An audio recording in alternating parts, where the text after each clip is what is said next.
is going on, everybody? Welcome back to Big D Energy right here on the Woodward Sports Network. My name is Neal Ruhl. This guy over here, Joique Bell, former Detroit Lions great. This guy over here, Darren McCarty, four-time Stanley Cup champion. Fish is in the bowl. Arturo's in the booth. You know them from their boy band they're trying to start, BTM.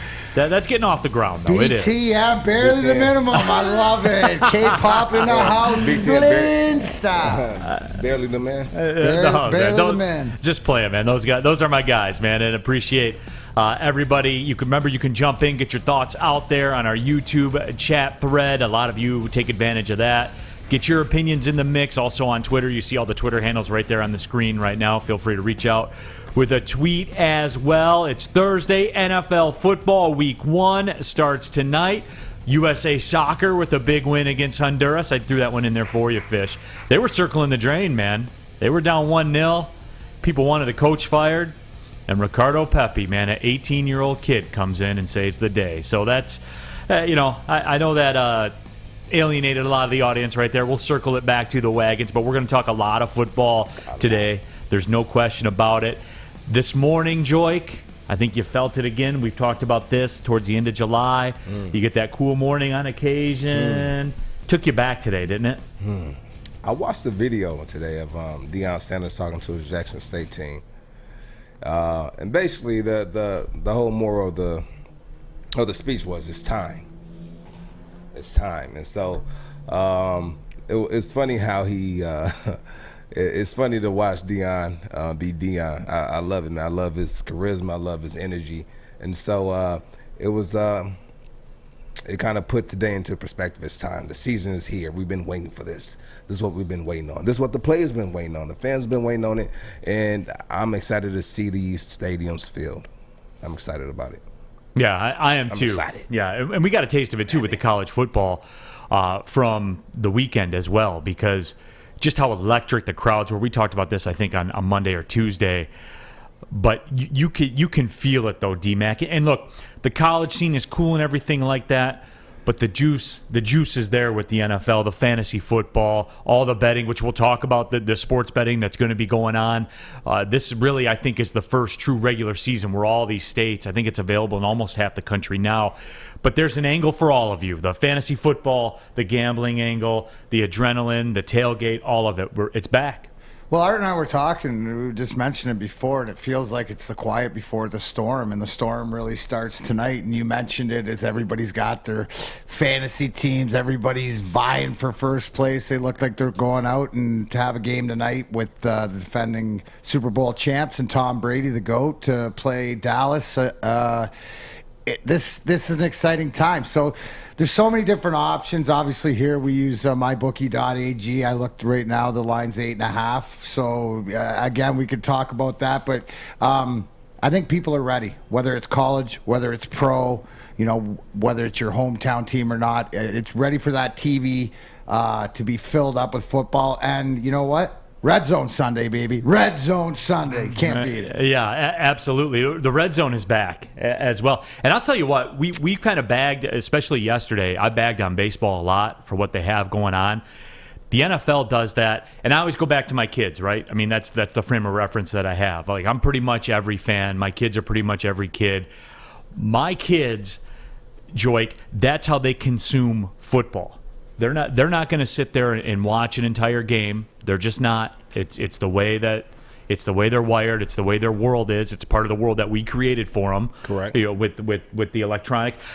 I do have kind of a soft spot with that. Like, my wife will get on them about screen time and stuff like that. But I always say, hey, this is the world we've created. We made this. They're just consuming it as they are. And they're used to constant stimulation, man. They just are. That's the way of their world. My middle son is a big football guy. He's about the red zone, man. That's how he watches football. See, he only watches the red zone. That's Yeah.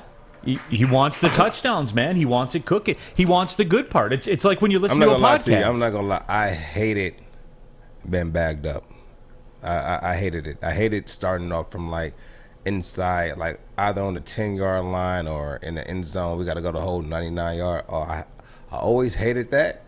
And I just felt like, I don't know, when you see that end zone line right in front of you, like, 20 on in, like, okay, I know I can get that. When you're looking at 90 yards down that field, that's a long way. It is a long way. So I don't fault them for that. I'm like that with basketball. Like I like to watch the fourth quarter of the basketball game, unless it's like a playoff game. If it's a playoff game, I'll watch the whole game. But regular season, I like to watch the fourth quarter. Well, think of it that's essentially what red zone is. It's constant fourth quarters of a basketball game, Joique. I think that's in today's day and age with the way, especially fantasy and especially FanDuel and DraftKings and the live sports update, you have to stay on the ball with it. So whether you're betting it, whether you got money on the line or whatever, there's just, like you mentioned, Neal, there's just so many more different ways that people can enjoy these games. And it is the way, it's what we created. Technology is created this way. Now, for me, I loved, watching the Lions football game, like turning that on, which is how watching I roll, it. But it's sort of must-see viewing, but then catching the highlights on something else. So I'm usually the one with two TVs on. One's on Red Zone, and the other one's watching the Lions game or watching the NASCAR. But the Red Zone is on to keep updated with all the fantasy stuff. And that's how I operate too. And look, the nature of this job is, we have to watch those games. I need to come out here in front of this camera and on this microphone and be able to speak intelligently and give you my opinion. That's what the job requires. So that's what I do. You get paid the big bucks. Oh yeah, 100%, all the way. The big bucks. I get the table scraps left over from Joy. You don't. No, that's what. Hey, no, but I'm happy to get it. Stop it. I'm happy to get Stop it. No, I get the crust of the sandwich. Nutritious. I had to pull. No, honestly. So when I talked to Chad, I had to pull like a Ben Roethlisberger. I had to take a pay cut in order to pay our TJ Watt. We in the negotiate. But I came here and made you great, though, right? Hey, yeah. That's what we do, Joy. That's what we do. You and I both. I had to take a pay cut. That's it. Well, you've been eating at from that table a long time. The new guy wanted to come in and sit down and have a meal too, Joy. You've been in this industry way longer than I have. No, I'm just playing. Hey, unless you're gonna do it. All right. Are you excited about tonight? Mm-hmm. Are you really? Yeah. Okay. I could tell in the voice, man. I gotta tell you, I'm on Benadryl right now because I'm sick and everything is wavy and wonderful. Like I'm just like, yeah, tonight's gonna be great. So yeah, no, I am excited. I think. I call that Benadryl. Yeah, Benadryl. I think Brady's gonna throw for at least 300 yards, and they're gonna put a mud stomping and Dak Prescott in the Cowboys. I'm excited. Yeah, and we'll get to that in a couple of minutes. There's no doubt about that. You gotta do a little bit of a breakdown. We'll pick Joique's brain as well as far as the Cowboys because we talked about how they're America's team, love them or hate them. There's a lot of love watching, there's a lot of hate watching that goes on with the Cowboys. So we'll break that down a little bit. Oh, it's funny, the U.S. soccer game getting a little run in the YouTube chat thread. U.S. squad pulling out W's. They were cooked, man. They were complaining Honduras. They were absolutely cooked. They went a long way for their World Cup qualification. We'll say that, Fish. USA's back, and we're back, baby. Because Mexico tied yesterday. Yeah, there's been a lot of draws in CONCACAF, and that's helped out the U.S. It has. Yeah. Canada won, which is fine. So Mexico's on top, but they tied, so that's good for us. I just wish I could climb inside the mind of Joique Bell and Darren McCarty right now. D-Mac, D-Mac likes the soccer. I'm a soccer guy. Yeah, I'm a fan. I'm a fan of the sport. I mean, I don't watch it. You're not breaking down CONCACAF qualifying, but I'm happy for any time people get excited, and obviously it's the number one sport in the world. I think World Cup is when you can get people involved. No doubt. It's the countries and stuff like this. But yeah, you got to qualify first. I'm an outside fan. I know I was taught this. So one of the great things I tell everybody is in our locker room, my history, geography, sports was taught by Igor Larionov and Slava Fetisov. So Ruud Van Nistelrooy, Sir Alex Ferguson, we were well versed in the in the world's game. Well, it was in the world's game. You're talking about America's team and the Cowboys. Well, Man United was sort of back in the day the English team, but that's who Iggy likes. So we all had to like it until we figured out there's other good teams over there too. Yeah, absolutely. Mike G says the art of floating. Oh, today, man. I'm okay with it. Yeah. I'm not sneezing or runny nose anymore to the Benadryl. I'm just Joique can say or do whatever he wants today, and I'm a stay. Whatever. Yeah. What? Why me? Yeah. No, I'm just saying. Why me? As if I'm the only one that I haven't said anything negative to you all day. I know, and I appreciate you for that. I want to Be be great today. I know. Let's be As a matter of great fact, I together. had your back earlier when Fish came in here 3 minutes before the show started. I said, you want to be good, you want to be great. You did, and I Okay, appreciate but that. what did I do the other 45 minutes? I had to set up stuff. Yeah. So- you know what I'm saying? Hey, Fish, it's like I said, dude, you don't have to get into the justification, man. Yeah, you The results are on tape. Yeah, it was on tape when you walked in The here. eye in the sky You walked watches in us here- all. Walked in here 3 minutes before the show, and Art, what came out of your mouth? I just said, do you want to be good or do you want to be great? And Fish, it seems like you want to be needed And, today.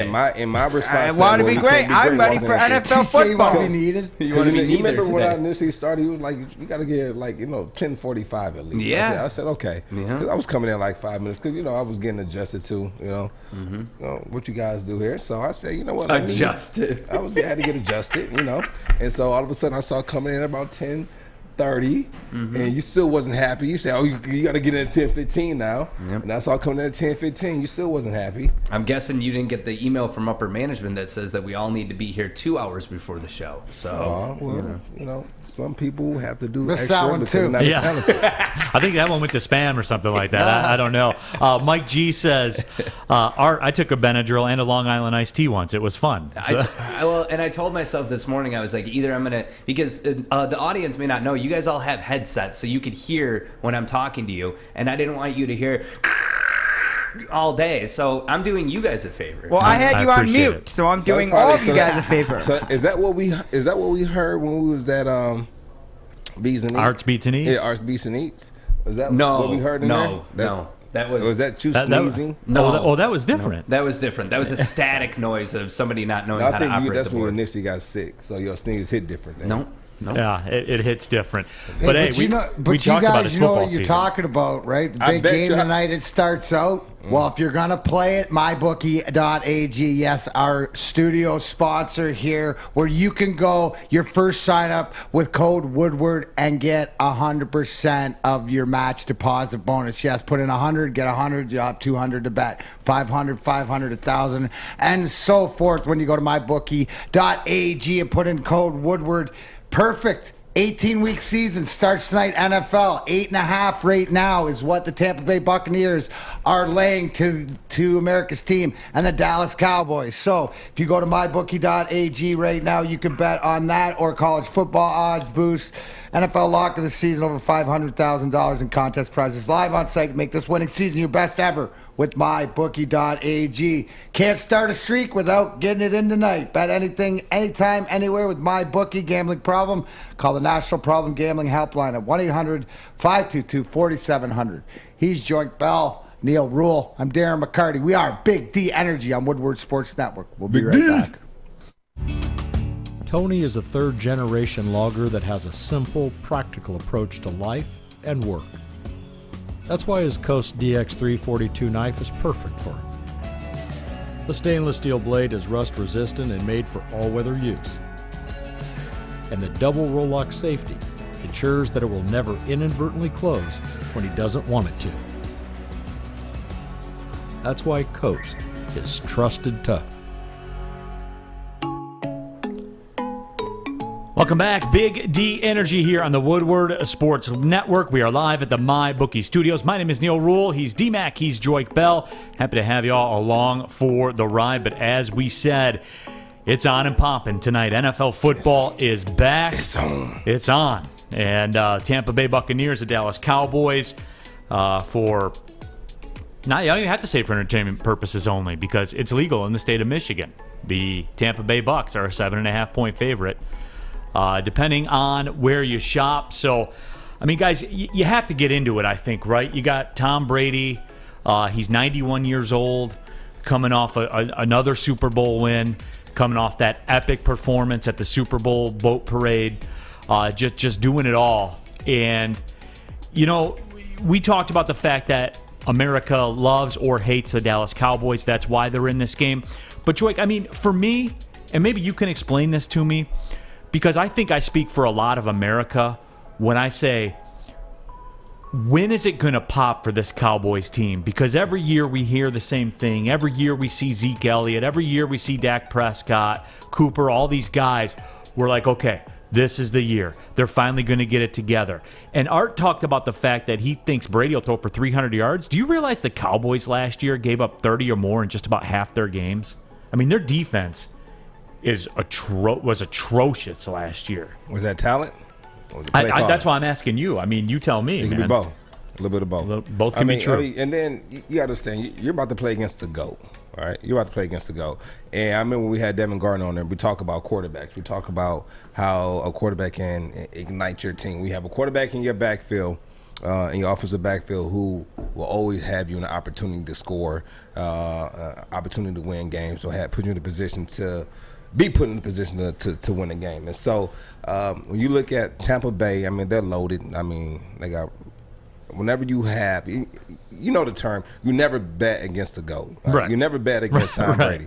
And if you guys don't understand. You might be able to do it and win once, but you ain't making a living. You're not doing it consistently. Right. So when I played in New Orleans, we'll have this thing after practice where it'll be me, it'll be Drew Brees, Chase Daniels, Sean Canfield, and a couple other coaches. After every practice, we'll go, and I thought I could throw. And so we'll have these throwing competitions of either trying to hit a bag in the corner of the end zone, or they'll put a dummy on the back of a golf cart and drive it across the field. You got to try to hit it as many times as you can before it gets across. And we'll have these competitions every day. And I remember I won one time, but we'll bet every day. And the tight end coach looked, he said, listen, don't bet with these guys every day. You might get one, but you're going to lose a lot more than you win. All right. So that's kind of what it is when you bet against Brady. You don't want to bet against Brady. Not at all. But, you know, the Cowboys just have a lot of things that's unknown. Like one of their star linemen won't be there. Zach Martin, we don't know if he's playing or not.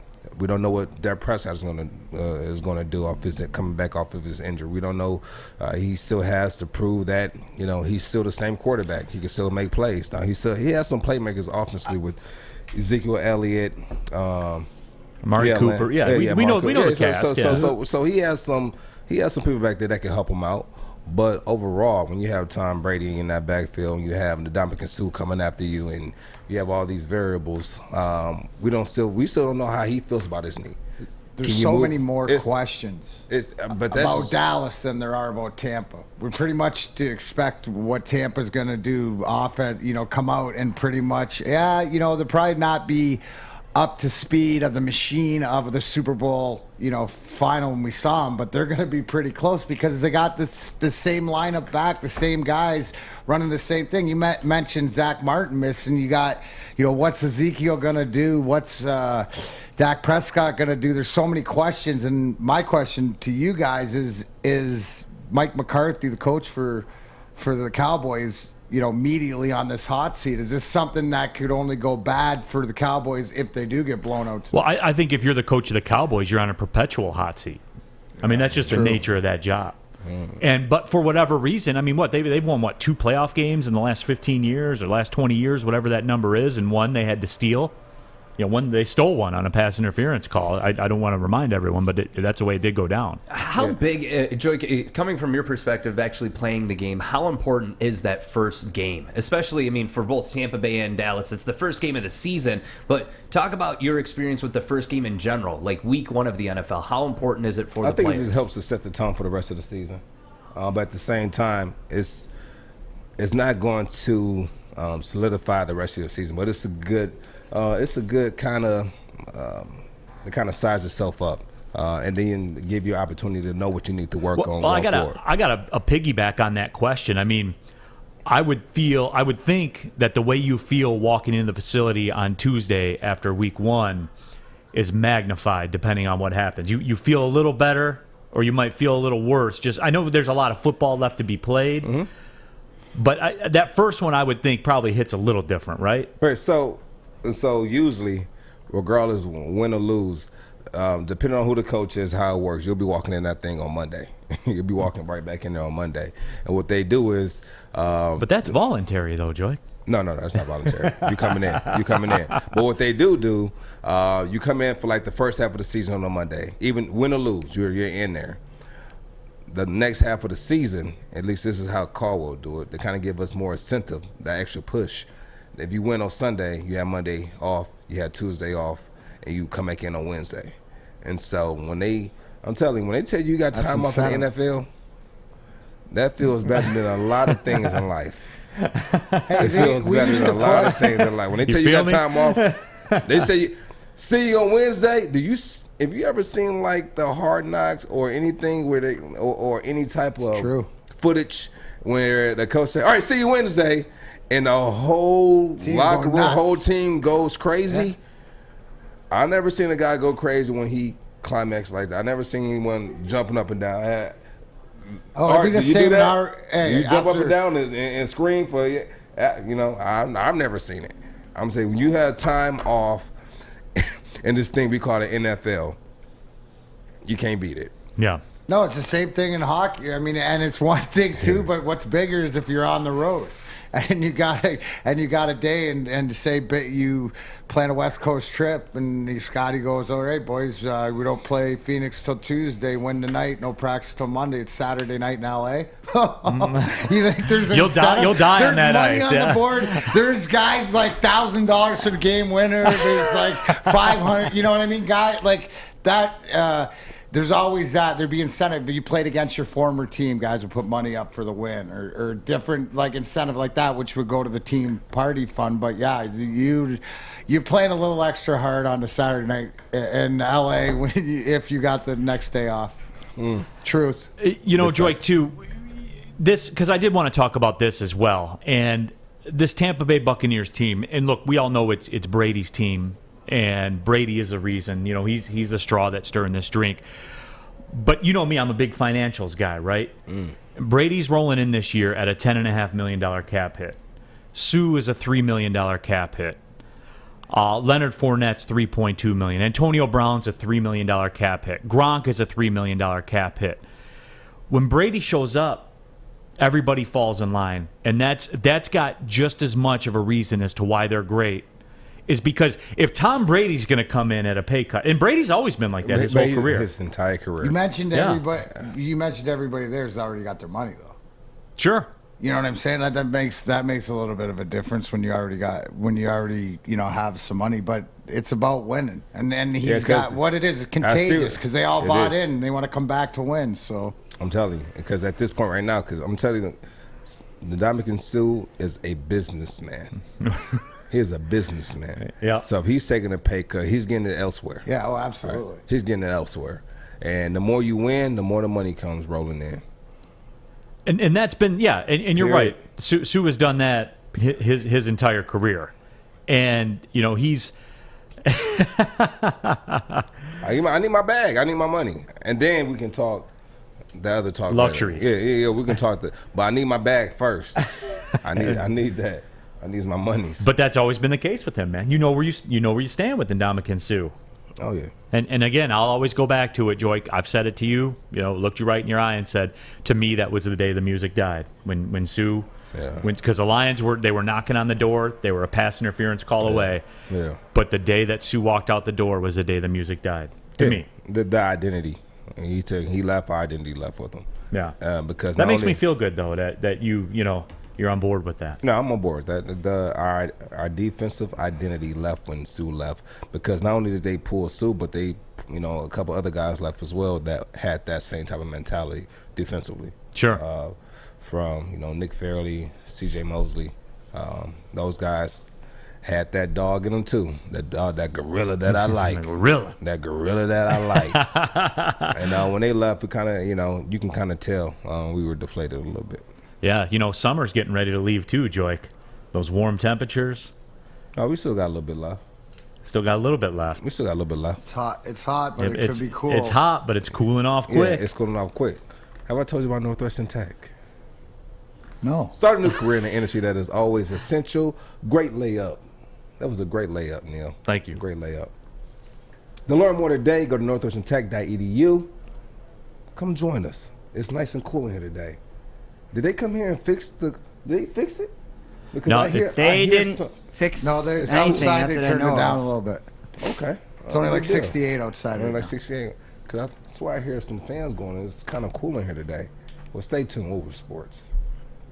Welcome to the Call Sam Chopper Shop, where you can win a custom-built chopper while helping our veterans at the same time. Watch as the Bad Pig Custom Team turns this bike into a one-of-a-kind classic chopper. And when it's finished, we'll be donating the bike to Volunteers of America Michigan to raffle off in support of our vets.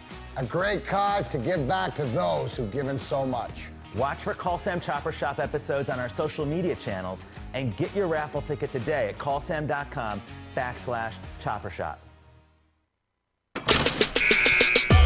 Back at it here, Woodward Sports Network. This is Big D Energy. I'm Neal Ruhl. He's Joique Bell. He's Darren McCarty. If you're going downtown for the Lions-Niners game this weekend, Woodward Sports will be there. The pregame show from the Tin Roof. Ryan Armani, Maz, Jade from WRIF will be down there. We'll be simulcasting the show on 101.1 The Rift. Baby.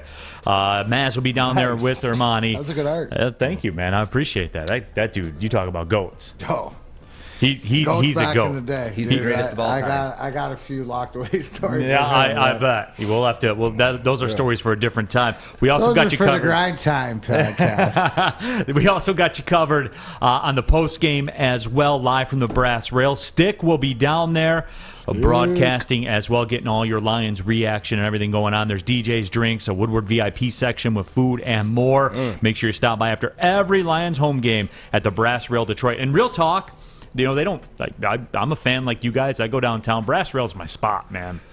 Brass Rail is my spot. Now, if you want to win tickets and you want to sit front row, we got you on that too. Follow Woodward Sports. Follow Big D Energy on Twitter.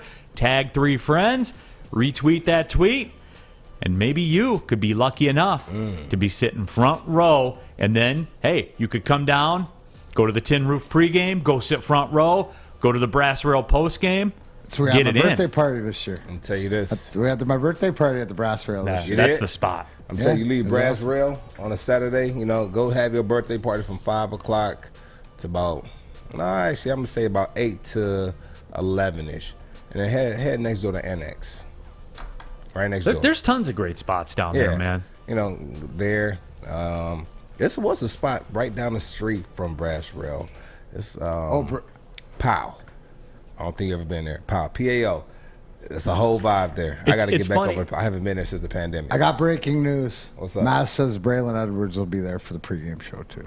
Okay. So Braylon will be there. All right. If anybody knows, Uncle Tom Masway knows. Absolutely. He does know. There's no question. But, hey, if you want to be in the mix, Woodward Sports will be there. Be in the mix down there with everyone. Tons of great spots downtown. It's funny how the city's evolved, how you evolve as you get older. I remember, turning 21, 22, Comerica Park, when it was first built, there was like State Bar, and that was about it. Elwood and State Bar, that was about it. When was this? Like when Comerica Park first got built, like the first year, like 2001, whatever it was. Oh, was the State Theater right there too? Yeah. State Bar was $5 pitchers. Times. Used to do some work in there. I got some stories about State Theater. we all do. We all do. State Theater or State Bar? Both. I probably have the ones under the State Theater more than you do, but it's all connected. It is all connected. But wrapping up that discussion about Tom Brady, we're going to get to Jared Goff's comments. He's tired of the negativity about the Lions. But Canuck Duke says the Giselle factor with Tom Brady's underrated. So her bag allows Tom to take that pay cut. Hey, Duke, Tom Brady's made $315 million just in salary.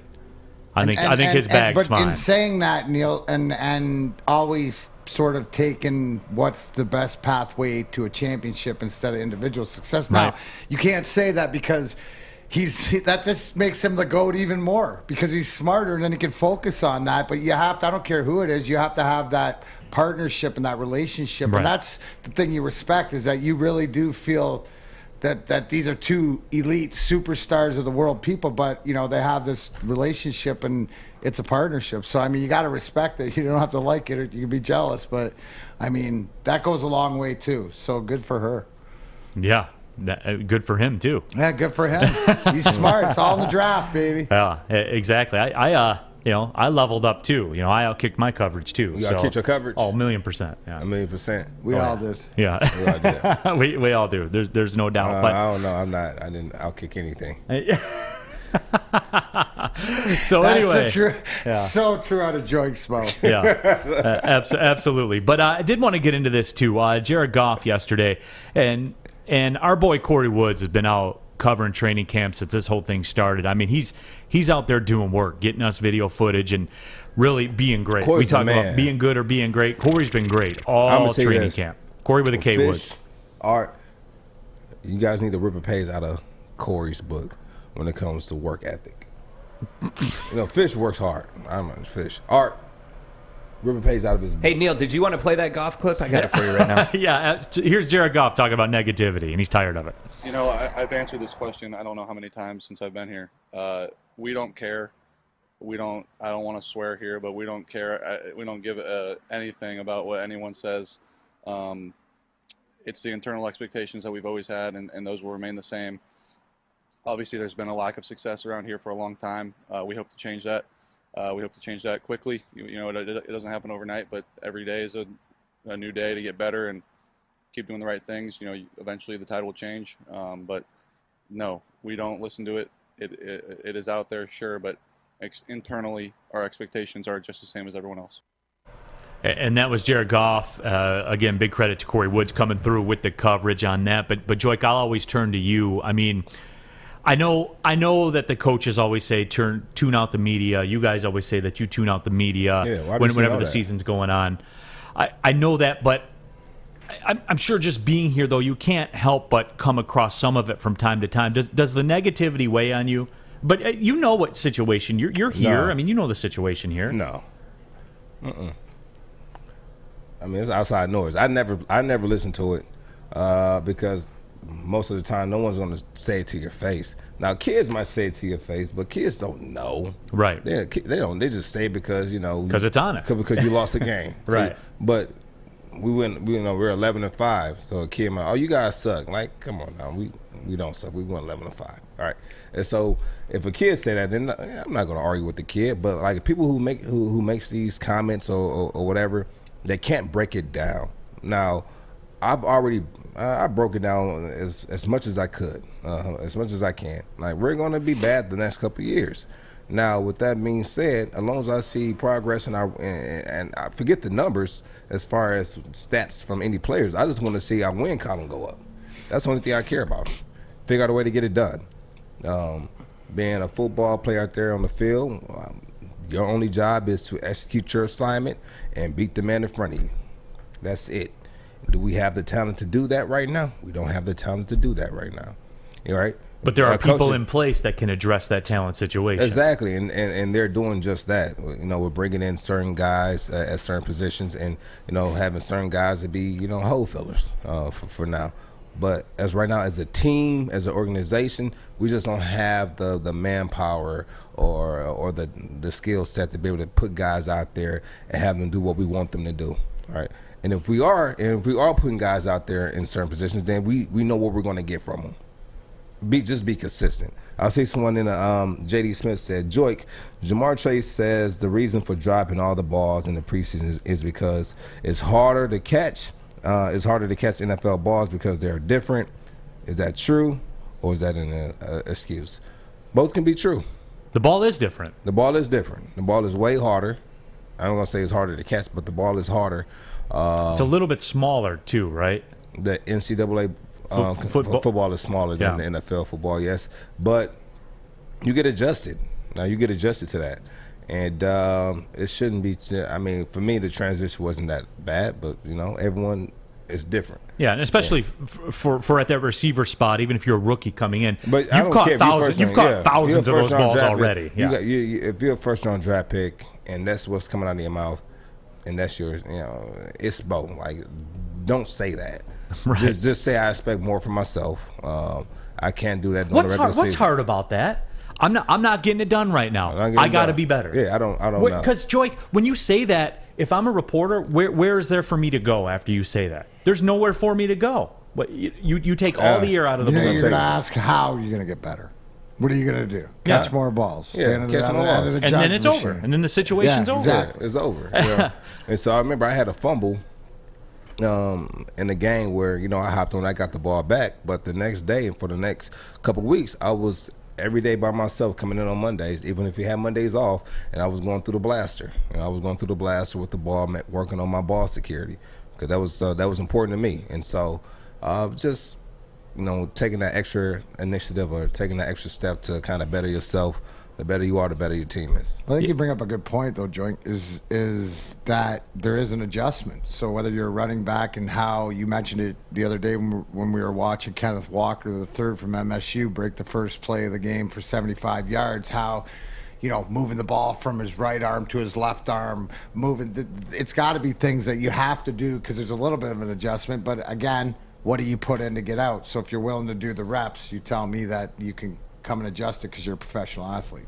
But D-Mac, I mean, going back to that whole negativity and the outside noise and stuff like that, I mean, you guys have built it up to a point where anytime you lost a game, again, not a playoff series, didn't win when you guys lost a regular season game in Phoenix on a Tuesday, it was, well, what was wrong? What's wrong? Why didn't you guys win? Never to lose back-to-back games, right? So and you can't play consistently throughout the year and not have a bad game, but it's how you can bounce back, and that's the little things that you're looking for. Are the culture, are the things in place, game to game, right? It's going to be a long season. It's going to be a long few seasons, but are we seeing the positivities from some of these players? We always get back to the first contract guys. Can we get a guy into their second contract? So again, I mentioned Akutas, who's I'm going to have the spotlight on this week for sure, as far as the lines, but that's because I want him to be as great as I think that he could be. Yeah, absolutely. We're going to continue this discussion in a second, but I know it's getting close to lunchtime right now, so you know where I got to go with this. You can go Greek now at Papa Romano's, and Papa Romano's handcrafts pizzas that have made them a Detroit favorite for over 50 years. House-made dough, hand-cut veggies, fresh cheese. They make all the difference, guys. You know this. Pizza's a pretty simple game. You put good stuff on it, it'll be a good pizza. The same quality goes into all their pizzas at Papa Romano's. The salads, the subs, the pitas. Order now. Get that lunch. Look, guys, we're about 20 minutes away from lunch hour. Get the jump. Go to paparomanospizza.com. Look at that on your screen right now for those of you watching on YouTube. The pepperoni, the Italian sausage. Let's go. Go to paparomanospizza.com. Get that lunch order in. You'll thank me later. Okay, you thirsty little spin goblins. I want you to pedal into the next dimension. Spin it! Spin! Spin! Uh-oh! Carmen's falling behind. Let's give her the hiss of shame. Spin! Spin! Spin till you bleed! Don't ride the bike of shame. Come to Planet Fitness and find your own lane with tons of equipment, free fitness training, and no hissing. Join today for just $10 a month. Back at it here, Woodward Sports Network, Big D Energy, Joique Bell, Darren McCarty. My name is Neal Ruhl. Happy you are with us. Tammy Chin says on the YouTube chat thread, oh my gosh, Neal, that pizza looks amazing. Hey, that's targeted. That's why I always tell Art, we got to hit the Papa Romano's right at that lunchtime, especially, too, you get that break before lunch. That can sway some folks, That one made man. me hungry. Yeah, absolutely. That pizza right there made me hungry. Yeah, Did absolutely. the pizza yesterday make you hungry? What? Did the pizza yesterday make you hungry? You're not a Greek, Absolutely not. Yeah, you're not a Greek pizza guy. Absolutely not. But I don't like black olives, so it was automatically ruined in a black olive. And anybody around me that knows that if you want to get me with a pizza, then some of my guys always do is they'll put a black olive on the last slice of pizza, so I can't have it. Don't do it, folks. That's that. We got you covered. We came back strong with the pepperoni sausage deep dish. Man. Yeah, because I know Art loves the meat lover. All right. Art's got Big D energy. What do you want? My guy. Thank you, Darren. No, but talking Jared Goff, and when we played the video during the last segment, it's just for me. And look, and somebody said that too in the chat thread. So, what do you want him to say? You want him to sit up there and say, hey, we're probably going to go 2-15 this year. It's going to be rough. No, I don't want that. And I that's what I expect him to say. He's got to talk that way. He's the leader. He's the captain. But with all that being said, I mean, again, Joique, it goes back to the conversation you and I had, a very spirited one where, this is the lay of the land here, Joique. I mean, it is. The negativity, the low expectations. It is the lay of the land. I think it's changing. And one thing that just happened is that I think was a huge credit and a upside for the Lions where they brought back their former trainer, athletic trainer, Kevin Besting. And now I think that's big for them because he was a trainer there when I was there. Great trainer, really cared about the players, great communication. And he ended up leaving, and this is kind of my, through my research of kind of. Big J journalism, buddy. Yeah, so it's that when he was there initially because he wasn't fired, he actually walked away, he resigned. Right. Yeah, and left. Came back now, they brought him back. And one of the reasons that kind of came back to me was because when Bob Quinn was there, he didn't have a direct line of contact to Bob Quinn. They actually hired a guy that talks to Kevin and he brings it back to a middleman. A middleman, basically. And Kevin, I mean, he's just like, why do I have to talk to this guy to talk to you? Like, these are the players that you guys brought here for me to take care of. You used to want to come to me directly. And I'm overseeing hundreds of millions of dollars of your investment, right? Too. And so like, let's be adults about this, man. So he felt. I'm pretty sure that he probably felt there was some type of arrogance there, and that it was an unhealthy environment. It was too many miscommunications. So he knew something beforehand that we were all going to find out after a few years, right? And so he ended up walking away. But I think it's great that they brought him back because he was definitely great at his job. Did his best to keep the players healthy, and he was there in 2014 when we had that run. So let me talk a little bit about that because it's the people in the locker room and the guys that you do not hear about. That I was Pete Van Zandt, Russ Bowman. Who are they? Pete, the head trainer, and his partner, who have been there since 98, 97, 98. Before that was John Morton. But, whether it was Mr. Illich or Ken Holland or Steve Eiserman or whatever, they got a hotline to the head trainer. And they're so important, the people that go behind it. You mentioned, we brought up Sergei Chekmarov, right? Chico, who passed away. But the guys, you mentioned Frosty, you mentioned Johnny Remigius, you mentioned Brady Munger, you mentioned Paul Boyd. All these guys behind in the locker room that help make it work by doing the little things. And when those guys have your back, or you trust your trainer that they have your well-being, not only as an athlete, but also too as a human being. And that's the best part. Right, so you have to have that utmost trust, and that's what we had, and the Wings still do, because those guys are still an integral part of the development and the well-being of all our guys. So shout out to Pete Van Zandt, Russ Bowman, and to the guys in that take care of behind the scenes, because you see it too at Oakland and at DCFC and stuff. So it's all part of making the team work. And it's funny too, because you don't know that until you know that. And at Oakland, Chris Curran is the head trainer at Oakland that was with the Lions for a while. And you see that high level, that they bring to the party. I mean, that was Calvin's guy for a long time. And Calvin goes into the Hall of Fame, and it takes all of that. It takes all that behind the scenes people that get people out on the field, man, because you can't do it by yourself, right, Joey? You can't. I remember because every sport, you're going to have these nagging injuries. But for me, when I had my ankle surgery and I came back and I tried to go out there, and they try to keep me out there as long as possible. But when they turned around and saw that I had a talk with Kevin, I said, Kevin, listen, I can't go.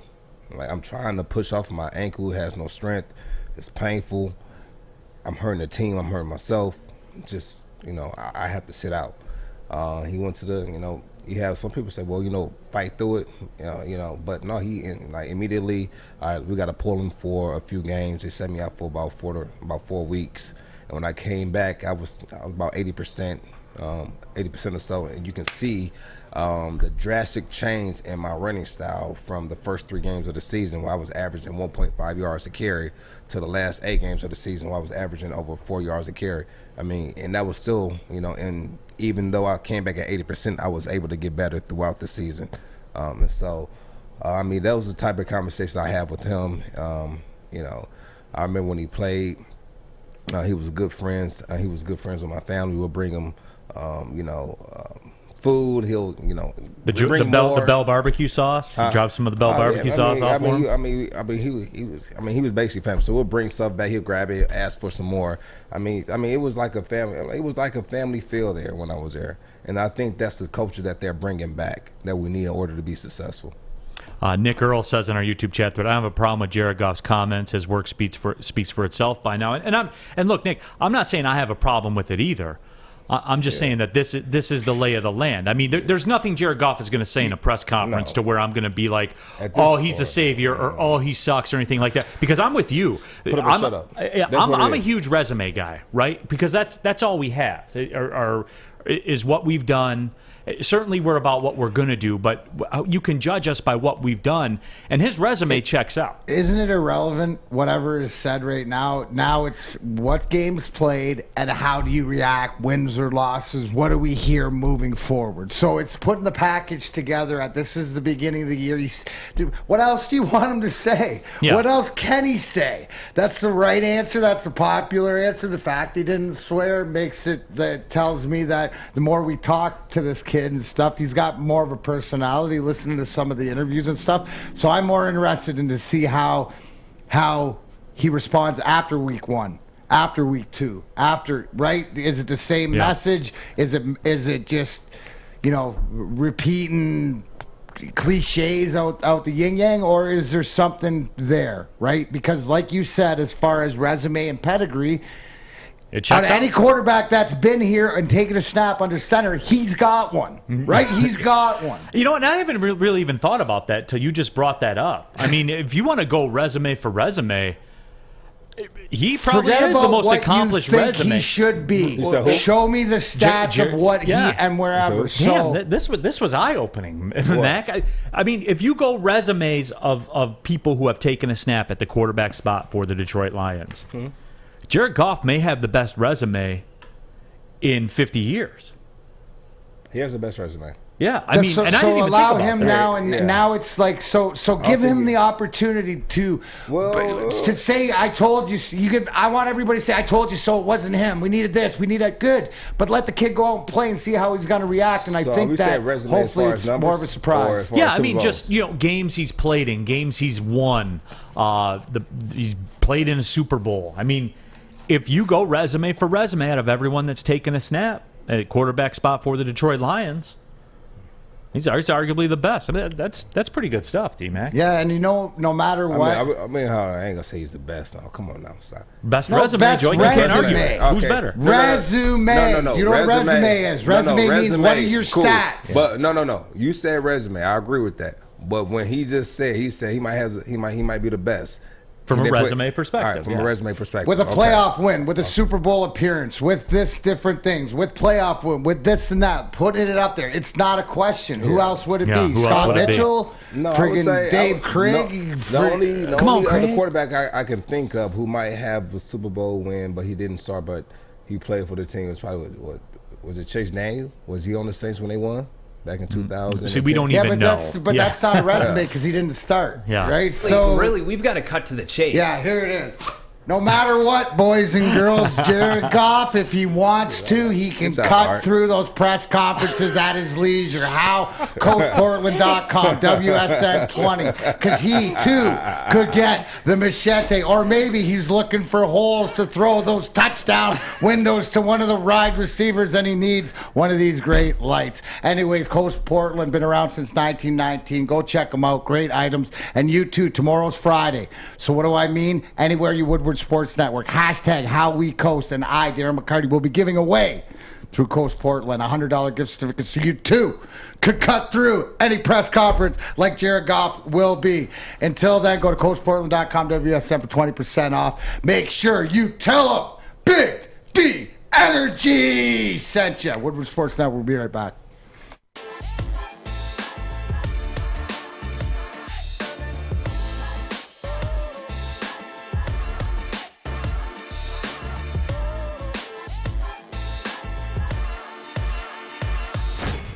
You know why realtors love using Hall Financial as a lender? Because of our commitment to speed and service. We have nearly 4,000 five-star reviews already.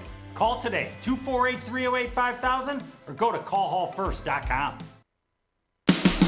Back at it here, Big D Energy. Motoring through a Thursday. Football starts tonight. The Buccaneers and the Cowboys. Hate them or love them, they are America's team. That's just the way it is. My name is Neal Ruhl. He's Joique Bell. D-Mac, Darren McCarty. Fish in the bowl. Arturo, Flint's very own. 810 claims him as his son. Art is in the production booth as well. Happy you're with us. Drilled up. Drilled Art. Attaboy. Before we leave, but before we go, we move on to the next topic. I don't. As far as wins and playoffs, yes, he has a better resume, but overall resume he's not better than Matthew Stafford as far as numbers. But yes, he is. If we're talking about, I'm talking about wins in games, places he's been. I give you that. That's what I give you. You know, all the stuff that's important in being a quarterback. Nah. The problem. Here's the thing. It should not even be a question. And the fact that you're having this argument, right? So we will find out as they switch spots. Yeah. But Jared Goff, he can do something here Stafford couldn't do, and could Stafford do something there that Goff couldn't do? So your argument's gonna find out. The resume is gonna play out. It is gonna play out. Yeah, and it's it's a hot topic of discussion on the YouTube thread right now. Somebody said Colton Ryder Holland, who's in the mix for the Lions tickets, has Dante Culpepper had a better resume. Just saying. Look, again, I put a lot of stock. I disagree. I put stock in finals. I do. He's balled out in a national game against Kansas City, played in a Super Bowl, won playoff games, won multiple playoff games, has won them on the road. He's done it, man. And I know he had a good team. I get that. I understand that. Chuck just said compare their records versus winning teams, and I don't even have to look that up. I mean, I don't even have to go there to know. I know just from listening to Adam that Stafford is 8-64 against winning teams, and the only reason I know that stat is because of Adam. So yeah, Stafford's 8-64 against winning teams. Yeah, and I don't know what Goff is, but I know percentage-wise it's better than 8-64. Well, yeah, I mean that's pretty bottom of the barrel, 8-64. So that's my point, though.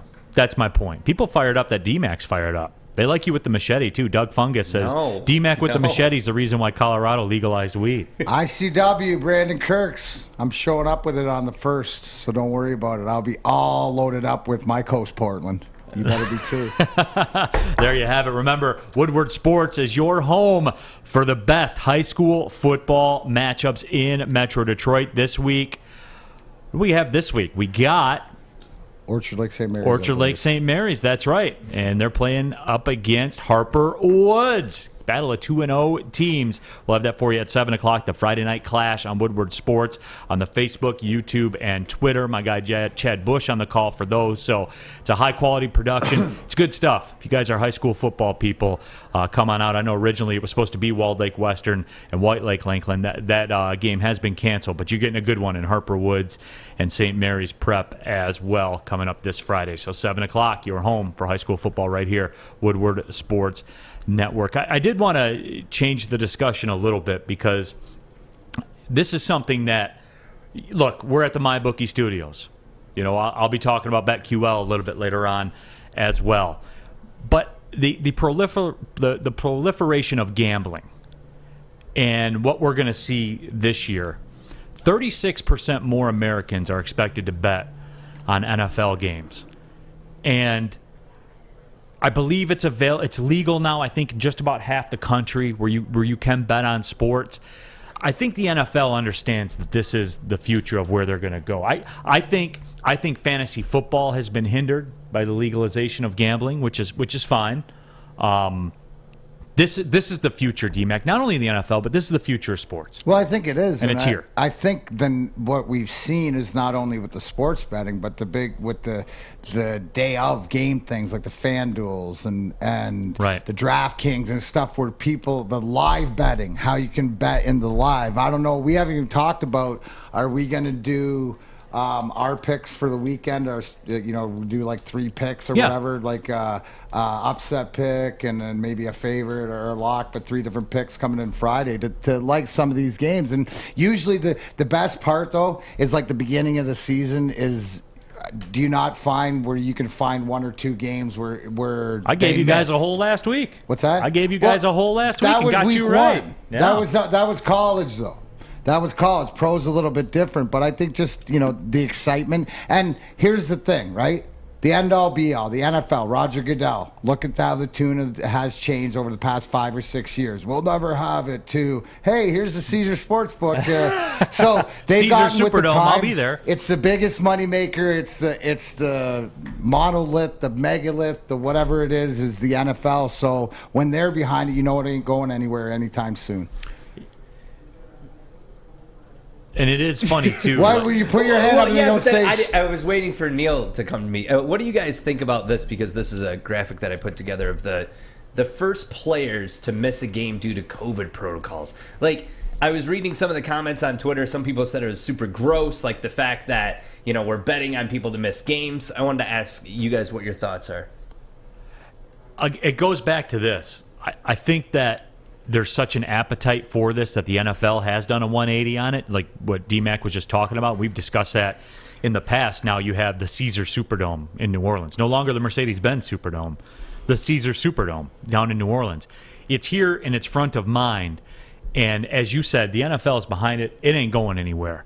And this just follows suit. When you talk about betting on which player will miss a game first due to COVID, that's par for the course, man. There are people out there that, if you put good enough odds on it, will bet you the sun won't come up tomorrow. If you give them good enough odds, they'll bet it, man. I mean, people will bet.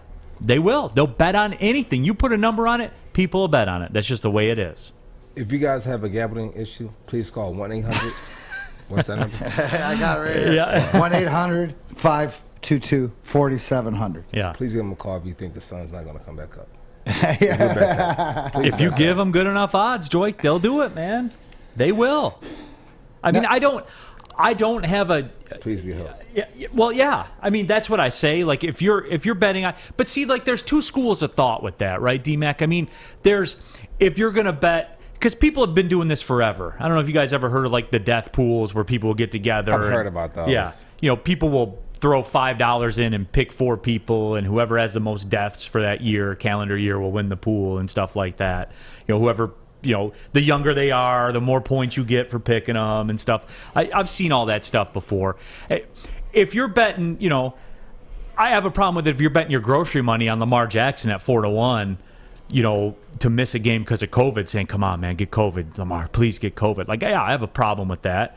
But if people find that entertaining, they want to put $10 on it, D-Mac, I don't have a huge problem with it, man. It's about balance, in anything in life. And I think, a lot of times, and I'm somebody that's gone through the gambling, sports betting, gambit, but I think that having the options now, where it's sort of like you can do it, it's almost like drinking before you're 21 or in Canada 19. It's the allure sort of goes off when you can make any of these bets. So it maybe hopefully forces people to be smarter. But like you said, there's just so many different ways that you can, the prop bets and just if you like a player, is he going to catch more than 5 balls, or like just the simple things, how they break it down. I think there is something for everybody, but again, it's like anything else. It's like balance. It's like sugar. It's like caffeine. Right. It's like anything else. You have an addictive personality, or something's going to find you anyway, right? I mean, right. So you got to figure out how to make pick your poison. Trust me, it's a mental grind, but you have to figure out. It's all self-awareness. So it starts with you in that mirror and figuring out where you want to go. Right. And I know for me, I love bourbon. I've really grown to like bourbon a lot. You go for the 5th one instead of the exactly. of the water on Labor Day. But you can't drink bourbon because it has so much sugar in it, right? Well, the sugar gets distilled out of it, like through the distillation process. Oh, okay. So it's not. And plus, you're drinking 4 ounces of it is like a whole night. You know what I'm saying? But like, I love bourbon. But again, I would love to go have bourbon right now. But we got to do the show. I'm broadcasting soccer tonight, and you know what I'm saying? Like, you go through the mental checkpoints. Hey, you love it, Fish. NCAA women's soccer tonight. Oakland, Michigan State. ESPN Plus, 7 o'clock. 7. Okay, I will be watching that. I appreciate it, Fish. I'll be on the call. So must see. Spartans and the Golden Grizzlies tonight at 7. I'm getting ill for Christmas. A nice bourbon. And I'll love you for it. I'll take a bullet for you. Are you like the connoisseur of it? Like, have you? I mean, like the super high. I'm not of like the super high end stuff. I think that Mitchell's is the best bourbon out there, and it's $44 a bottle. See, here's the thing, right back in the drinking days, right? So, and I love the bourbon too. but I would consume it in length. But the Evan Williams, which is once distilled through where Jack is 4. And that was your thing. Evan Williams is my thing, right? Yeah. Back in the day. Yeah. So shout out to Mr. Williams. Won't be seeing you anymore, bud. But I'll tell you for Neal. So what was the name of that bourbon again? Mitchers. What? Mitchers US 1. It's my favorite in the game. MITCHERS? Yep. Okay. It's my favorite in the game. And it's the best. I didn't to hit me. the bell, so I must have got it right. Now I like the sweeter bourbons though. I do like the cask strength. The ones that aren't necessarily Neat or on the rocks. I put 1 cube. I have the little bourbon cube. I put one of the bourbon cubes in there. Oh, the bourbon cube. Is that the circle? It's a ball. It's a ball. Yeah. Oh. Joy, come on, let's go. I like. You know what though? After a big win on a Sunday, I'll go home. I kick my feet up. Kick me back one of these boys. Oh, wow. And keep them coming, right, Joy? Yeah. No, I do. I do. I take the hydration seriously and all that stuff. No, you know what? I never drunk before, so it's weird. And people would say, "You never drunk before?" I'm like, no, I never have. So I don't know what I'm missing. So that's the best. My wife has never drank either. Right. And She never has either. So they say when you don't know what you're missing, you're not missing out on anything, I guess. Or I don't know what the saying is. I just haven't done it yet. Absolutely. Late for the break. So we will take a break. What break? We don't take breaks here. Well, just for a couple seconds here. We'll take a break when we come back. Do want to get in. We were talking NFL football. The different quarterbacks in the NFL. It's a startling number this year. We'll discuss when we come back. It's Big D Energy on the Woodward Sports Network. I don't think I've seen numbers. I'm looking to bring on another HVAC tech right now. We are recruiting 5 to 10 techs a month. We're looking to grow and expand. Every new tech we hire is from Northwestern Tech. The hands-on training is fantastic. They're always my first call. We love hiring Northwestern Tech grads. They come out trained and ready to work. Our program is only 10.5 months, and our next classes are starting soon. So why wait? I'm looking to hire a graduate of Northwestern Tech. Northwestern Tech. Northwestern Tech. Northwestern Tech. Back at it here, Big D Energy, Woodward Sports Network. My name is Neal Ruhl. He's Joique Bell, D-Mac, Darren McCarty in the house as always, as are you guys following along on our YouTube chat thread. And I knew this was going to happen as soon as D-Mac brought it up. The explosion of bourbon comments on the YouTube chat thread. JD Smith 311 says no Pappy for Neal. No, I'm not. Maybe my next contract. Maybe if I can cut into some of Joique's money that he's getting around here. Is that the? You'd already cut into it. I said we need Neal here. Yeah. I had to take a pay cut. Doug Fungus says Johnny Walker double black. I haven't gotten into the Johnny Walkers as much, and that's not, I'm not saying that I don't like it. I'm just saying I haven't got there. I haven't got through it yet, but I will. I will at some point. And then some people are taking up for the legalized weed too, which I get, and I'm cool. If that's your thing, do your thing. Do your thing. I like bourbon. Do your thing. I want. You know what I want? Please. I want you to do whatever you want in life. As long as you're doing whatever you want in life, leaves me alone, and you pay your taxes. Yep. That's it. I don't care what you do. Compassion, respect. Yeah, other man. people. Life's hard for everyone, man. You definitely pay taxes in the weed industry. Who wants to pay taxes? So, yeah. Well, hey, do what you can do to mediate that situation. Yeah. Do what you can do. I believe in paying taxes, but taking half of a person, I don't see how. I don't know. I don't. Yeah. I don't know. Detroit Batter 313 says, I'm not big on blended scotches. I don't like Johnny Walker. I like the single malts. And to be fair, I'm with you on that. I'm not a huge scotch guy either. I know a lot of people are. My brother-in-law's a big scotch guy. I'll have one with them. I'm not a hater. I'll do it, no doubt. But I did want to touch on this. We know Tom Brady's back in action tonight. Dak Prescott back in action for the Cowboys. The quarterback's the most important spot. Maybe in sports, certainly in football, probably in sports, that and starting pitchers, I think, in baseball. But this stat blew my mind, and we came across this graphic. There are 15 new starting quarterbacks for NFL teams this year, and that's crazy to me. And if you're watching on YouTube right now, you see just the graphic with all 15 of them, and with Tua and Tyrod Taylor and Jared Goff, obviously, and the rookies that are on there, and Jalen Hurts, and all of them across the board, Carson Wentz. And the guys who flip-flop, with Jared and and Matthew Stafford. So yeah, it is. Joique, you've never seen this before. Half the league with a new quarterback. I've never seen it. I was trying to think if it's ever been done, and I've never seen this. You know, I think the most probably I've seen is probably 4 or 5 in a year, probably 6. But usually when you have teams that don't make the playoffs, or teams that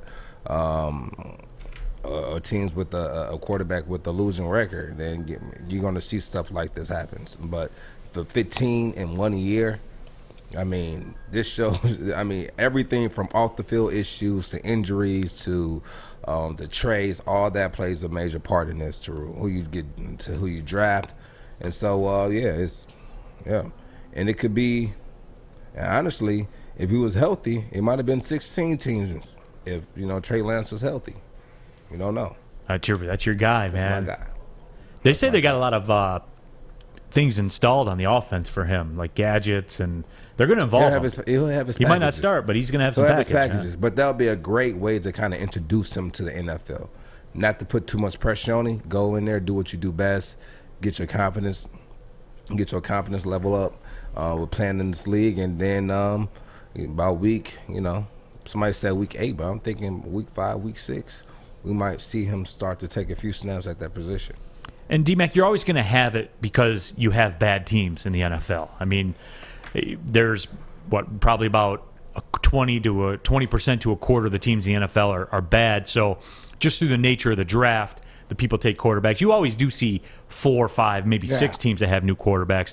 But this is hitting different, and it's across the board too. I mean, when you look at the ages, it's not just youngsters that are out there. No, it isn't, and I think that you look at it comes to when we look at the draft this year, and you look at all the first-time starter guys, the Trevor Lawrences, Zach Wilsons, guys, Mac Jones, guys who are getting an opportunity because of where they were drafted and what they're looked upon. But it's also too, as you look at other teams that, Tyrod Taylor in Houston, he's got to come in because Deshaun Watson's not there. The different places around. You look at the Carson Wentz experiment in Indianapolis. He's going to be able to do that. So teams are searching. We're not the only one in Detroit searching to see what's up. And when you look around at that list, like how many guys on that list would you want ahead of Jared Goff?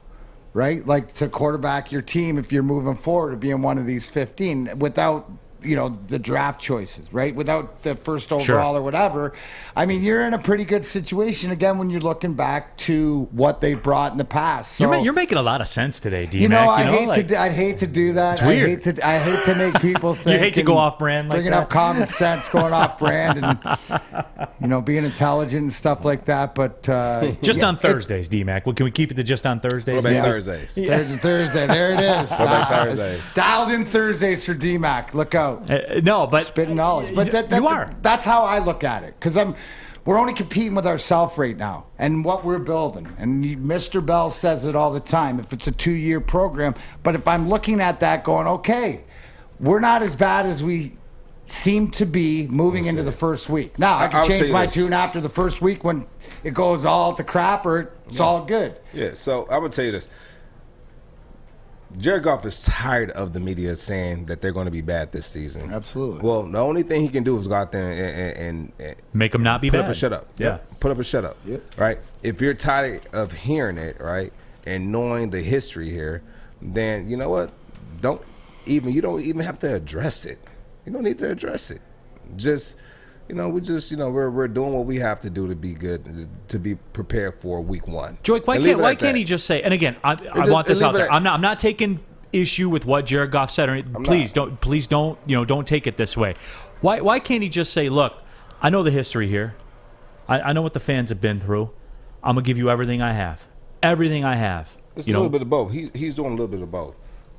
Even in that interview there, he said like he knows that the culture, and I'm paraphrasing, but he knows that we had some issues in the past as far as when it comes to winning. And, he said before that he feel like they're going to sneak up on some people. And being a player, I want people to underestimate me when I'm playing. I want that. I enjoy it. I love having that chip on my shoulder. I love going out there on the field and the guys overlooking.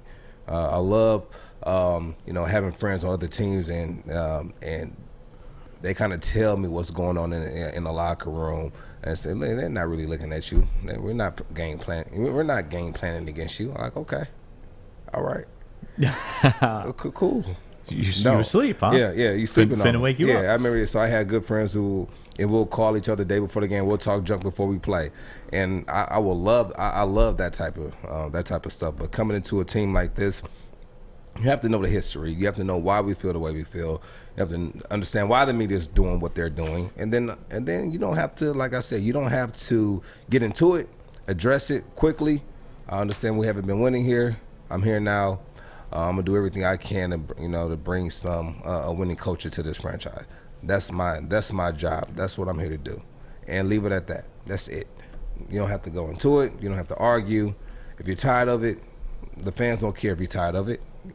They're tired of it too. They're more tired of it than you are. You just got here. No disrespect. Yeah. You just got here, but we've been a part of this. I grew up here. I was tired of it. I tried to do something about it. I helped out a little bit. Yeah, you did. I did a little something. I helped out a little bit. I threw in my 5 cents.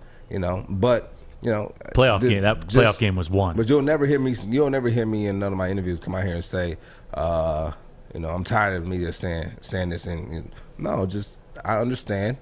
I'm gonna do everything I can to help this team win in the future, and we're gonna leave it at that. Understand when you come here, it really is Detroit versus everybody.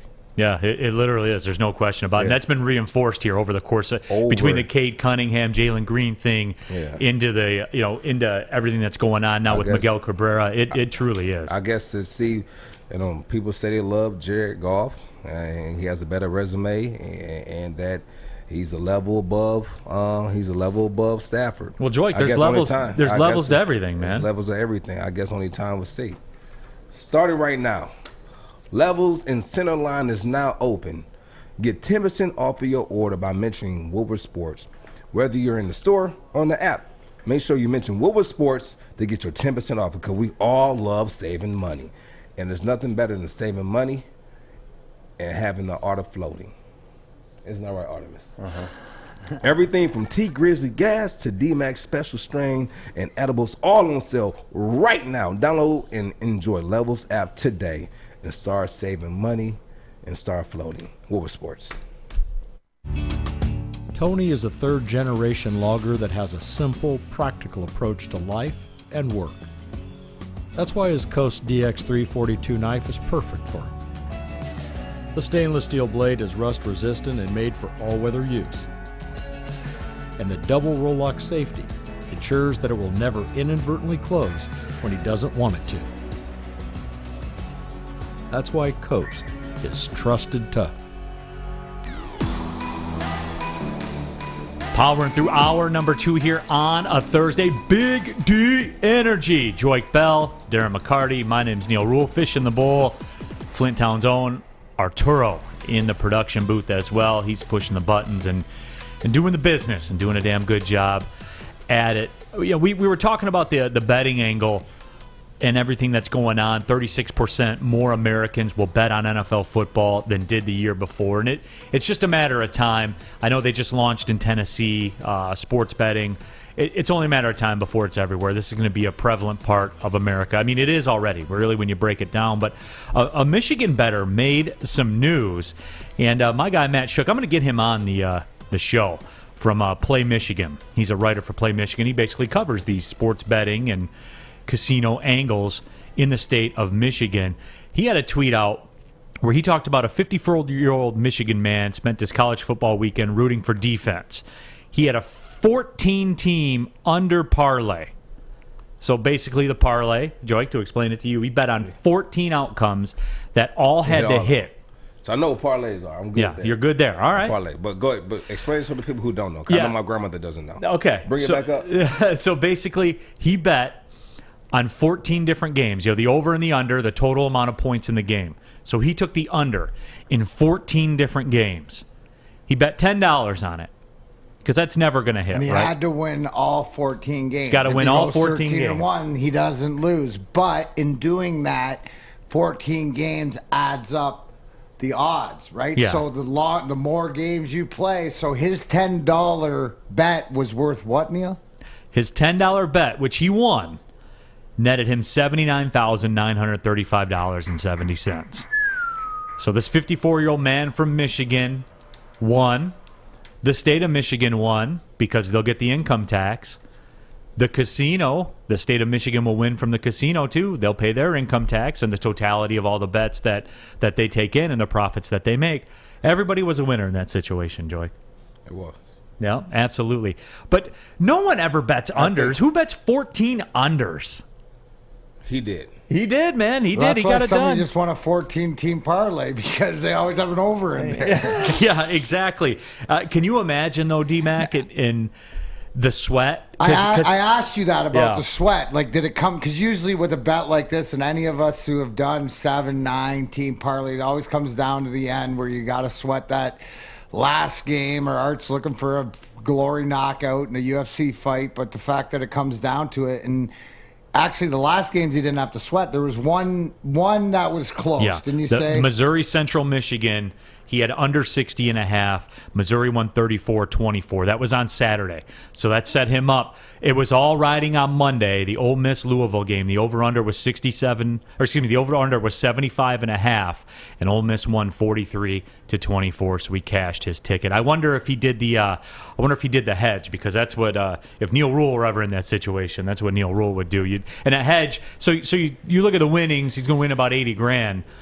Old Neal Ruhl would want to make sure he walks away with something, so he probably would have bet $40,000 on the over, depending on what the number was. Right, and then middled the. That's called the old middler. Yeah, to guarantee your win. Yeah, you lock in $40,000 of profit. Now, if the line would have, moved a certain direction, maybe you could have got a gap set up, or you could have took them all down. The double banger gap. We don't want to get into that right now, but we'll have a football bet this year where you can win both ways by hitting the gap. Yeah. And those are tough. But that's gambling.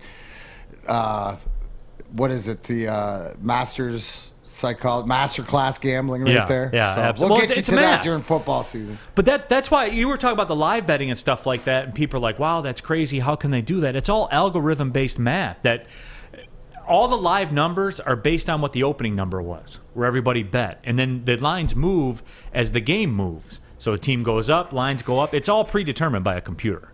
It's all algorithms. Everything's all computerized. It's like options trading. Live betting, Joique, is like buying options on the stock market, because you're not betting on the game, you're betting on time. Yeah. You're betting on time.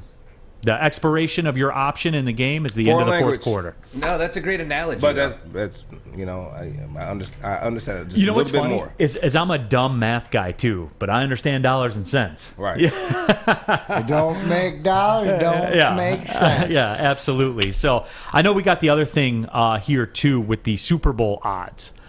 Since we may as well go all in with it and take a look at it. I know there's a couple other things that we do want to get into before the show is over, but you're looking at the Super Bowl odds right there.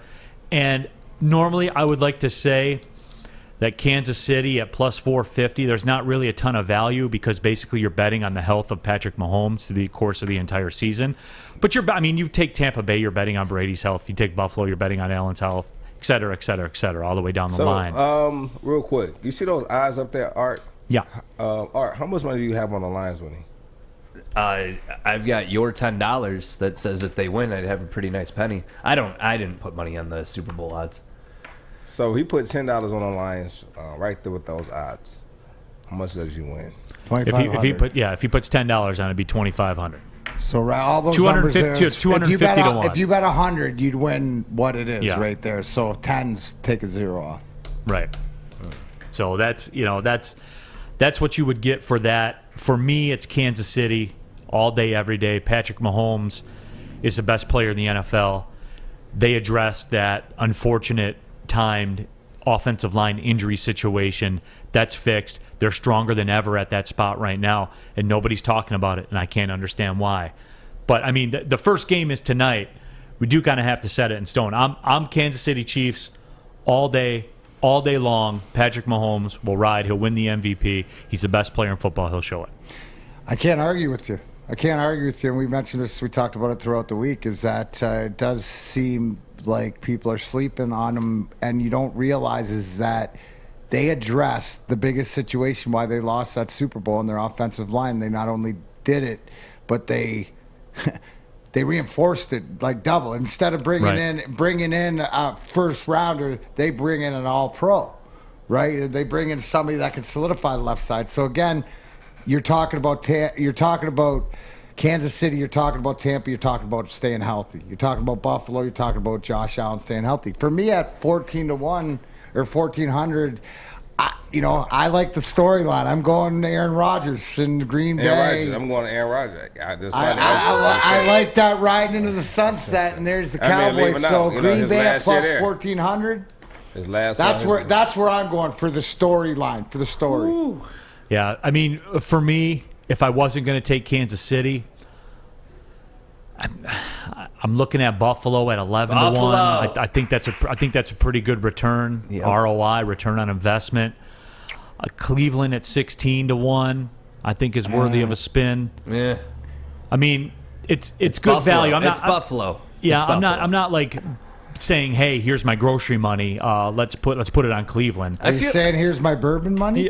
No, maybe a bottom shelf bourbon. Bottom shelf bourbon money. Going to pass on that and throw that Super Bowl bet absolutely. down? I'm not going Four Roses single barrel select on that. Or do you think that the general public though is somewhat doubting the Buffalo Bills and Josh Allen? I mean, when you look at the rankings for fantasy football, he's in the top 3 or 4, but you don't really hear him in the conversation of like they could actually win a Super Bowl this year. They got awfully close last year. Yeah. What you got, Fish? No Lions? No. No. I would take the under, though. Cool. I would sell the Rams. Still going to get 10-7. I don't know what the Rams' win total is for the year, but whatever it is, I'll take the under on that all day long. Really? And I would fade them to not win that division. They're not winning that division. Peter King ain't going to be calling you anytime soon. That's fine. We'll see who's right in the end. What'd you have, Joique? I know you were going to get to something. No, I was going to say, I had Green Bay. I mean, I would take Green Bay just because it's Aaron Rodgers last year.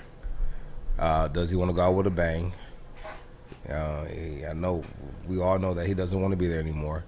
Now, is that going to affect the way that he plays? I think he's a professional or professional enough to be able to put that aside when the season starts and say, you know what, I want to get that bag next year, so I'm not going to let this stop me. And me winning the Super Bowl is only going to heighten my chances of securing the bag. Of securing the bag and breaking this record. You put 100 on it, Joique, you win 1,400.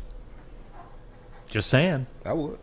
And you know what that is? That's an attractive price. I think that's a very attractive price. Oh yeah, it's Aaron Rodgers. I mean, the guy isn't really hot and cold. The only issues that he's had is if he wanted to play this year. Yeah, just supporting cast. Yeah. And winning at home in the playoffs has become an issue for him too. Right. But did he have a bad game in those games? Is he having bad games?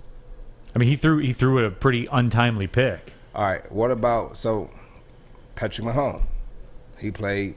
I mean, he threw picks, he threw bad passes, but does that make him a bad quarterback? Well, no. I mean, he was hurt at the end of the Browns game. He wasn't even in the end of the Browns game. Joey 2 times. I'm talking about the Super Bowl. Oh, sorry. Yeah. Joey 2 times brings up a great point. Why is San Francisco 5th on this list? I mean, it's your man, Joique, but that seems plus 14. There's a lot of low key love in the streets for San Francisco, man.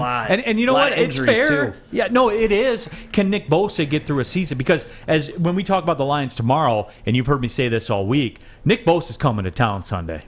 You know, like all the talk and all the kneecaps and all that stuff stops because Nick Bosa's in town, and he's a bad dude. You're going to see it up close and personal as if San Fran deserves to be 14. Week 1 proves it all. Yeah. And he'll be out of town just as fast. They don't care. The 49ers don't care, man. Nick Bosa does not care about your feelings. Yeah. All right, he's coming to get you. It hurts me. And that is the story. Eric made a 10, said, thanks for the bourbon talk, Neal. By the way, your wife wants me to remind you to stop by and get more bourbon on the way home. I'll always stop by the store on the way home and get more that's bourbon. That's a good friend of yours that sells you bourbon. That's a supplier right there. Yeah, probably. That's your dealer. That's your dealer. That's my plug. Yeah, okay. No doubt. That's your plug. Yeah, okay. No doubt. Harrison Metzler says, "Do we still do balling with Bell?" Yes, we are going to we're going to do balling with Bell tomorrow. Is that cool? That's Thursday. I know. It's Thursday. We have a lot of guests on tomorrow. We do. Oh, don't even start with the excuses. We can do a guests on segment, tomorrow. right? We can do a segment. Yes, we can. We No, can no, fit no. it It's in. only on Thursdays. No, we can fit it that's in your I'm contract, not, Joique? I'm not in my mental. You shutting it down? Oh my God. You don't want to do it tomorrow? It has to be Thursdays. That's why I'm mentally ready for it. You know what? Then here's what we should do. We should take a break for this week, and next week you pick a play off of the best plays from week 1 of the NFL. I would like that, and that's what I was doing, but they ruined it by putting that in there, and we had to talk about it. I wanted to pick a play from tonight, all right, or from Sunday's game, the best plays, and Or I was going to Monday. do it next week Thursday and break them down. There you go. So that's a long answer to your question, Harrison. A Yes, long answer. Balling with Bell is not going anywhere. It's We not will be going doing anywhere. Balling. The people love it. They do. The clicks say that they do. That people love it. Yes, they do. Yeah. So we will definitely get to that. bet- I know somebody else said. Bet on that script. Yeah, somebody else in here said in the YouTube chat thread said that we don't talk about hockey. We're talking about hockey. The last segment of the show. D-Mac, right? The prospects yeah. camp Screw list you, is. Maz. Yeah. Yeah, we are. I mentioned that to Neal earlier, that if he segued in earlier in the show, that people want to talk. But We'll get to it. we're gonna get into it. Prospects camp is starting up next week, so we're gonna look into. We're it not going to spend a ton of time on it, but we're gonna give it its due diligence. Dabble. Football season. I'll always, We'll if the tap people into want it, though. hockey talk, I'll give it to them. Mondays or Fridays or whatever. Real Giving quick. it to you raw. Real quick, Fish. What do you want? I have bold predictions. Houston will not finish last, and the Dolphins will make the playoffs. Dolphins making the playoffs might not be as bold, but I think Houston will not finish I'm a big last. Dolphins fan. So if you want to bet on Houston to not finish Are you last, sold go on for Tua? it. Yes, but that's who I wanted Lions to draft. Okay. Yeah, I was not all there. in. And there's a lot of Tua slander in the streets right now. I ain't slandering. I'm just not there. I just never thought. Did you buy into the fact that he was not named the captain of Miami? Is that something seems- that makes you worried? No, because I don't care about that. You know what he is? 6-3. In games he starts, they're Okay. 6-3. Fair- That's all I dude, care about. That's the truth. Yeah, All right. that's all I I'm care just about. not sold. I'm sold a lot more on, more of a Justin Herbert. No, or- and that's fair. I get what you're saying. It's just we talked the other day. Peyton Manning was 3-13 his You're right. rookie year. Hey, Tua is prove me 6-3. wrong. I like the kid. Prove me wrong. Yeah, 6-3, man. I buy that all day long. He really gives the Dolphins an advantage in my mind. Do you want an advantage over your sports book? Always. You need to download BetQL, the only app you'll need to make smart bets. BetQL's best bets computer model scans 350,000 unique bets per year to give you the best recommendation for every game and gives you the reasoning behind the why, as Darren McCarty likes to say, you should place the bet. Plus, their platform has all the data and analytics you'll ever need for doing your own betting research. Head to the App Store or the Google Play Store now. Download BetQL. That'll get you started. Enter the discount code WSN. You know what it is. Discount code WSN at the checkout. You get 25% off their subscription offerings. Make sure you check out their special offer in the video description in order to receive your free year of BetQL. Don't miss out on the chance to beat your sports book this football season with BetQL. Opa! Introducing Papa Romano's new Greek pizza, a tasty blend of bold Greek flavors and Mediterranean toppings, including feta cheese and Greek dressing. Get a large Greek pizza for a limited time for $16.99. Order now at paparomanos.com.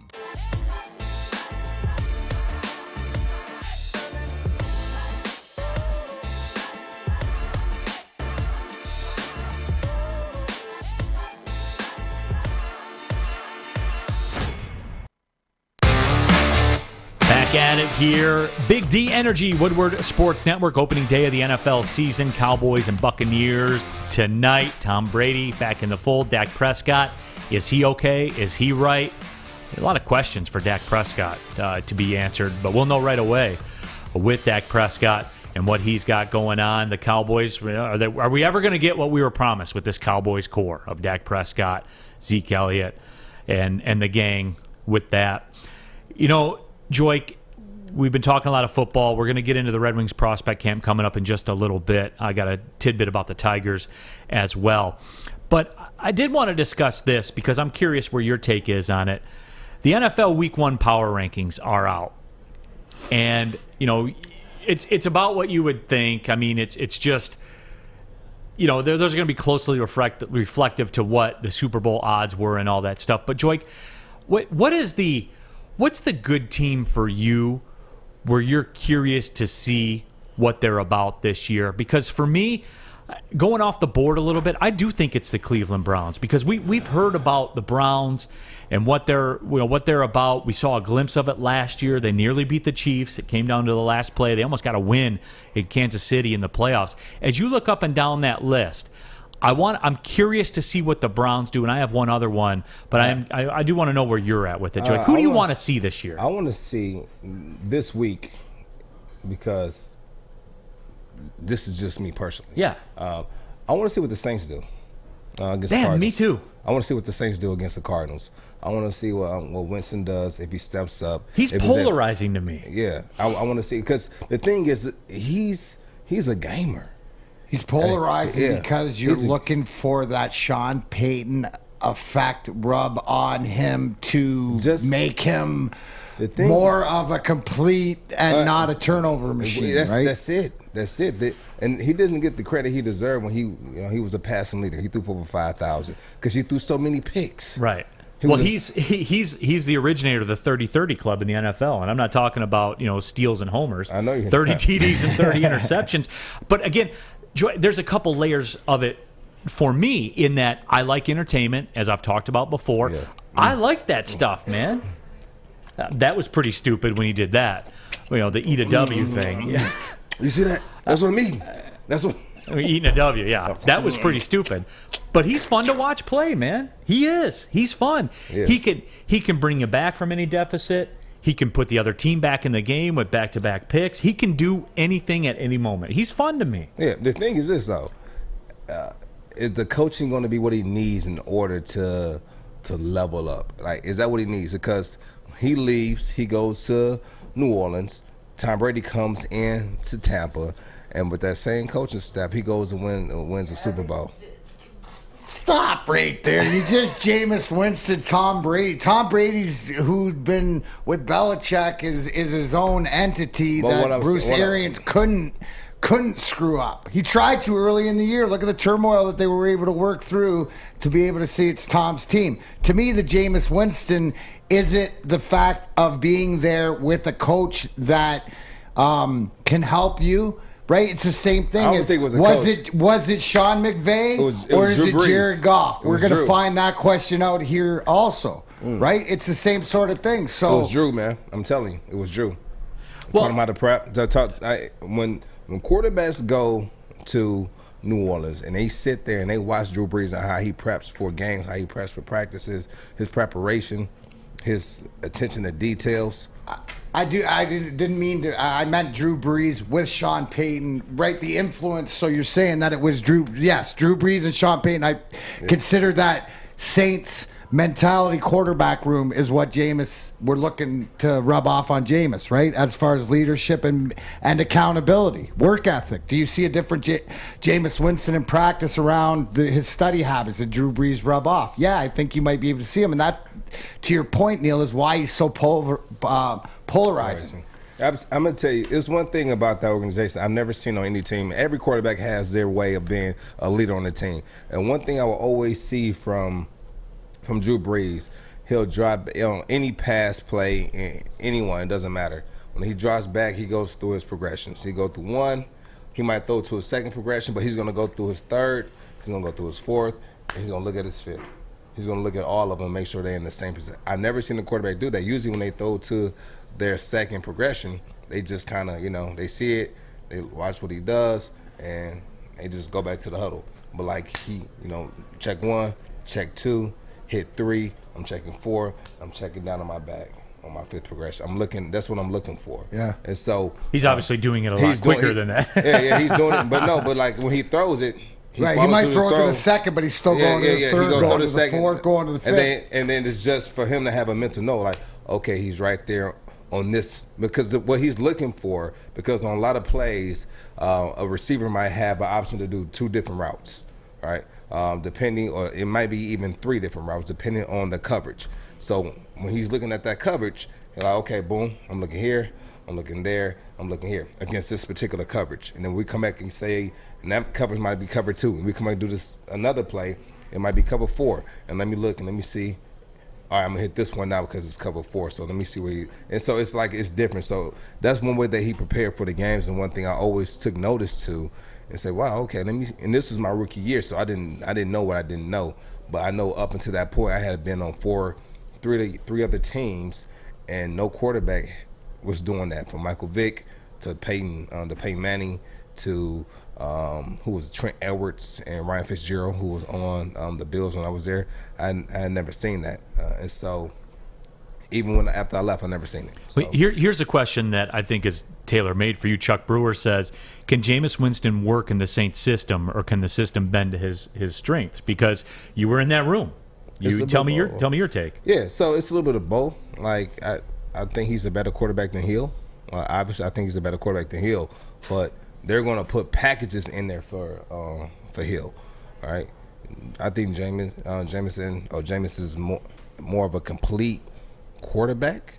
He's more complete than him, and I think he can control the team a little bit better too. And as far as using his legs, his legs are better, but I think making plays and keeping your team in it, better arm, better accuracy, I have to give it to Winston. Yeah, Ryan's reaction says people don't know the Cardinals are good too. I was really heavy on the Cardinals last year, and they closed like the Tigers bullpen in the early 2010s, man. It was bad. I don't know if they won a game after Thanksgiving. They have to win big games at the end of the year. I'm with you. I think the bones are good with the Cardinals, and I'm a big Kyler Murray guy too. Almost as if it happened overnight. Yeah. You know, I mean, even though they didn't win the games, I mean, they were still in the hunt. Yeah, they were. They couldn't close, and they got to learn to close. Do you think they're a playoff team now? But let's get into it after we talk about Lady Jane. Yeah, I know. We've been talking about football season. Football season is here. It's time to make your grooming experience easy like Sunday morning. Get to Lady Jane's Haircuts for Men. Walk in, relax, watch your favorite team play, and before you know it, your hair will be game ready. Get to Lady Jane's. They're open from 10 to 8, 7 days a week. Walk in anytime. It's wicked awesome. I'm looking to bring on another HVAC tech right now. We are recruiting 5 to 10 techs a month. We're looking to grow and expand. Every new tech we hire is from Northwestern Tech. The hands-on training is fantastic. They're always my first call. We love hiring Northwestern Tech grads. They come out trained and ready to work. Our program is only 10.5 months, and our next classes are starting soon. So why wait? I'm looking to hire a graduate of Northwestern Tech. Northwestern Tech. Northwestern Tech. What up, though? Coming down the stretch here, Big D Energy, Woodward Sports Network, Neal Ruhl, Joique Bell, Darren McCarty. And remember, you can win front row tickets to the Lions 49ers game. Very simple to do. You want to get in the mix for it, follow Woodward Sports on Twitter. You see it on your screen right now, at Woodward Sports. Follow us at Big D Energy. Tag 3 friends and retweet the tweet that's pinned up there, and you will be in the mix to win front row seats. And remember, we talked about it too, broadcasting all Sunday long from downtown. The pregame show at Tin Roof, that'll be Ryan Armani, Braylon Edwards, Maz and Jade from WRIF will all be there from 11 to 1. That will be simulcast on 101.1 WRIF. If you want another pregame option on the radio side, if you're bumping around town, maybe you're driving up to Lady Jane's to get your hair cut, you can be all in with Woodward Sports as well. Postgame from the Brass Rail, one of my favorite spots downtown. Stick will be on the air. I love downtown Detroit. I do too, man. I do too. I love, the best part is when you're driving down Woodward and then you pull up next to one of those alcohol bike stands that the pedal bikes, pedal bikes, and you let your windows, you have your windows down, and you hear the music, or they might hear the music in your car, and they're getting just, it in. And they're getting it, and it's just the energy. The energy is the big good. D energy. Yeah, they getting that big D energy now. That's live. Absolutely. So again, downtown, man, it's gonna be the spot to be. You can be sitting there front row. Just do Art what does you a said. great job with the close-ups, and he knows something coming. He does a great job. Good job, Art. It's almost like he's a professional or something, Joique. It's almost like he gets paid to do it. Make sure you take some Benadryl tomorrow too. Benadryl. I did want to ask both of you guys this. Mac Jones was in the headlines. Story came out about him that him and his girlfriend practice walkthroughs in the yard in terms of getting familiar with the playbook. This is what's going to happen. I'm always worst case scenario guy, and I don't know why I think like this. I don't know. But this is the type of thing that, and I'm not saying this is going to happen with him. I'm not saying that. But can you imagine if, say, Tom Brady did this with his wife, and when girlfriend and boyfriend, and he goes into the NFL, he has a great career, and then they go through a divorce, and she said, you know what, I need a lot of that money because I helped you get to where you are. I need 50%. Man, that's cynical, Joique.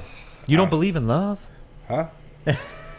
Yeah, I believe in love. Yeah, my parents have been together for I don't know, 20 years now, 21 years now. You know, and I love my stepdad, I love my mom. You know, I also love making smart decisions. That's all. Smart business decisions. Smart. No, but the talk was that his girlfriend helps him learn the playbook. That's what's up. I love it, man. But they're talking about, Mac Jones is the self-drive and the extra work, and he'll use whatever resources are available to him. You guys ever do anything weird like that? I mean, is there anything weird you did to practice your craft, D-Mac? I mean, you guys, is there anything weird you ever did that someone, if you told them the story, they'd be like, man, that's weird. How about you, D-Mac? You do anything weird? No, I think the biggest thing, did I do anything weird? I did everything weird. No, I'm talking about in terms of practice. No, but here's the thing, that's the biggest, and you see it now, is that for warm-ups, and as you would see, it would start with the soccer ball. Like the soccer ball is what the Europeans brought into the warm-up, right? The soccer warm-up, the two-touch, the kick or whatever, where you'd start, and it'd be the European guys out there. And for most of, I might skip rope or jump rope or something, but then we'd have this two-touch game before every game. There'd be 15 guys out there kicking balls at each other, trying to knock each other out of the circle. That was the warm-up game, but it was more of the competition to see who was the pregame champion. So we're competing with everything, right? And yet you're allowing to work in. I don't know if that's weird or not, but it's not, because you'd have 15 guys and then there'd be an older guy like an Igor or a Nick or somebody that could, if you got out, Drapes would get out, and he'd always run to them and they'd restart the game because they had the OG clout status, right? The power. So guys would do that, but we turned that into, and I know that there'd be 15 to 18 guys, and there's only 20 guys in the dressing room. So it was crazy. But two-touch and the soccer ball is a big part of warming up these days, especially all the teams in NHL. Do you have anything weird that you did to practice, Joique? Or I don't think I did anything. I don't know if it's weird. I just put work in. I don't think it's weird, though. I never had someone kind of read the playbook to me that wasn't a part of the team. I see somebody down here says that they break up, she tells the playbook. Yeah. So, but no, what does Bill Belichick think of that, right? He's got her under lock and key. Yeah, but it's kind of dope though, because I would talk to some players who played for the Patriots, and they would talk about Tom Brady and his work ethic, where he's not as athletically inclined as, like, say, most of the players, pro athletes, but in history, right. But the thing is, he pushes himself and his teammates to the max every day. I think after practices for them, they would have to do some type of hill conditioning or some type of gassers or whatever the case might be. They would have to do that, and he'll sit there on the line. He'll talk junk with the other players. You're not gonna get me right here. He won't win them. But, he'll keep talking and kind of pushing himself to make his time, and he won't leave until he makes those times. And so I think that's pretty dope. And I think that's that competitive edge that keeps him going, that keeps that light lit inside of him. Because after a while, when you start getting paid, you start making that money, some people they lose that determination, they lose that spark. It happens, man. I mean, it happens to everybody, and you get that big money. That's a big, you've been chasing that. You've been chasing that forever. And then when you get it, it does change some people, man. I don't know. Did that change you? What's that? Mac, when you got that bread, when you got your bag, did that change you? Well, I never had money, so I always gave it away and stuff like that. So, no, it really didn't change me as far as whatever else. So, I mean, yeah, I gave it away just like never had. I've always, I never had it, right? I was never good with it. I'm better with it now, right? Mm-hmm. But it never was a thing, right? It was always a means to an end. So, if I had it, everybody else had it. Pretty much it. Opposite of you, Joique. You said what? Opposite of you. He said I wasn't very. No, I was like that my first year. mean, I was like conscious. that my first year. I don't take this the wrong way. I wish I was like the monetarily conscious about the different things. For me, it was always. My mentality has always been I gotta work, I gotta fight for it. So I'm always fighting for it. So there's never. It's always to the next thing. You know, right? It's funny. So I read something the other day, and it said that kids that were born from, this is what I read. It wasn't my word. Kids that was born from 85 until 95 are brought up, or we're in a unique position because because back the older generation, they believe in working hard. Right. You got to work hard to get everything. Work hard. And people born after that, the generation next, they believe in working smarter, not as hard. They work smart. They work smarter. And then you have that gap between 85 to 95. What they said, we a little bit of both. We understand technology. We understand working hard. We understand working smarter. And so when I hear D-Mac say you got to work hard. When I was growing up, that's all I would hear from my parents and my grandparents. You got to work hard. And then as I grew older, I said, well, this person just became a billionaire by taking a fork, a plastic fork, a plastic knife, a napkin, and putting it in the bag and selling it. That just seems like a good idea. That's smart. Well, now the terminology for us young is let's work smarter, not harder. Right. Yeah. So that's the hard mantra. But to your point, Joique, we were always just told that the hard work. But you know what I found the rub is with that though, is that you have to put the work in order to figure out a way to make the work easier. Yes. To work smarter, you have to put the work in to get the experience to do it. So at the end of the day, it's all about what do you put in to get out. Yeah. That is funny how that works itself out. Mark Mustafa says Eagle Rare Bourbon is worth a try. Mark, I was at the Buffalo Trace Distillery this summer and tried the Eagle Rare, and it was very tasty. I will certainly agree with you on that. But, hey, it's one of those things where you see the way people put the work in, and I've seen that before. I've been with the Oakland basketball team on the road. They've done walkthroughs in like a banquet room at a hotel. The graduate managers or the managers will tape like a key, and you'll just kind of walk through the offense and stuff like that. So, wherever you can get that work in, man, you get that work in. We'll take our final break of the show. When we come back, we'll touch on the Red Wings prospect camp list. I know D-Mac will break some things down. He'll educate Joique and myself on that, get you caught up with everything going on the Tigers. Miggy's been raking lately, and I know he's kind of fallen out of the public eye just in terms of the 500 chase, but he had a night last night. So we'll discuss that a little bit too. We'll ride off into the sunset. Tomorrow's a football Friday. Getting it in. Football kicks tonight. You're watching Big D Energy on the Woodward Sports Network. Would you like to win a custom-built chopper while helping our veterans at the same time? Then watch as we turn this bike into a one-of-a-kind classic chopper. Watch the Call Sam Chopper Shop on our social media channels and get your raffle ticket today at callsam.com/chopper shop. Hi, I'm David Hall from Hall Financial. With historically low interest rates and 5-star service, you could pay your mortgage off faster without increasing your monthly payment. Get started now at 248-308-5000 or chat with us online. Callhallfirst.com. Final segment of the show here, Big D Energy, Woodward Sports Network. He's Joique Bell. He's Darren McCarty. My name is Neal Ruhl. Happy to have you all with us. Big D Energy coming through here on a Thursday. And, D-Mac, you've talked about it. We know this. We have a very big hardcore hockey segment of our audience, which comes with the territory. When you're involved with the show, obviously you're going to bring a lot of hockey fans to it. You and I have talked many times. I am a hockey guy. Sadly for me, it's been one of the things that I haven't been able to follow as much as I would have liked to Just, as you work in sports, especially, specialized sports, that you have to sacrifice some certain things. I still do keep up with it as best I can. Probably, my affinity for Sergei Fedorov, Pavel Bure, Alexander Mogilny, big Russian hockey fan. I love the skill. I love the skill. I love the entertainment, all that kind of stuff. The list dropped for Red Wings training camp, prospect camp. And we're putting it on right now. There's a prospect tournament roster. And, you look across the board as far as that works. Educate everybody real quick, just a couple of minutes on who am I looking for on here? What am I looking for, D-Mac? Well, there's a couple that, number one, first off, right at the top of the list on the forwards, Lucas Raymond. Yeah. He's the guy that the Wings are hoping makes a step up into the NHL this year. Not only, in talking to Chris Draper and different things, what they like is, and anytime you start with hockey sense, and the way you see the game.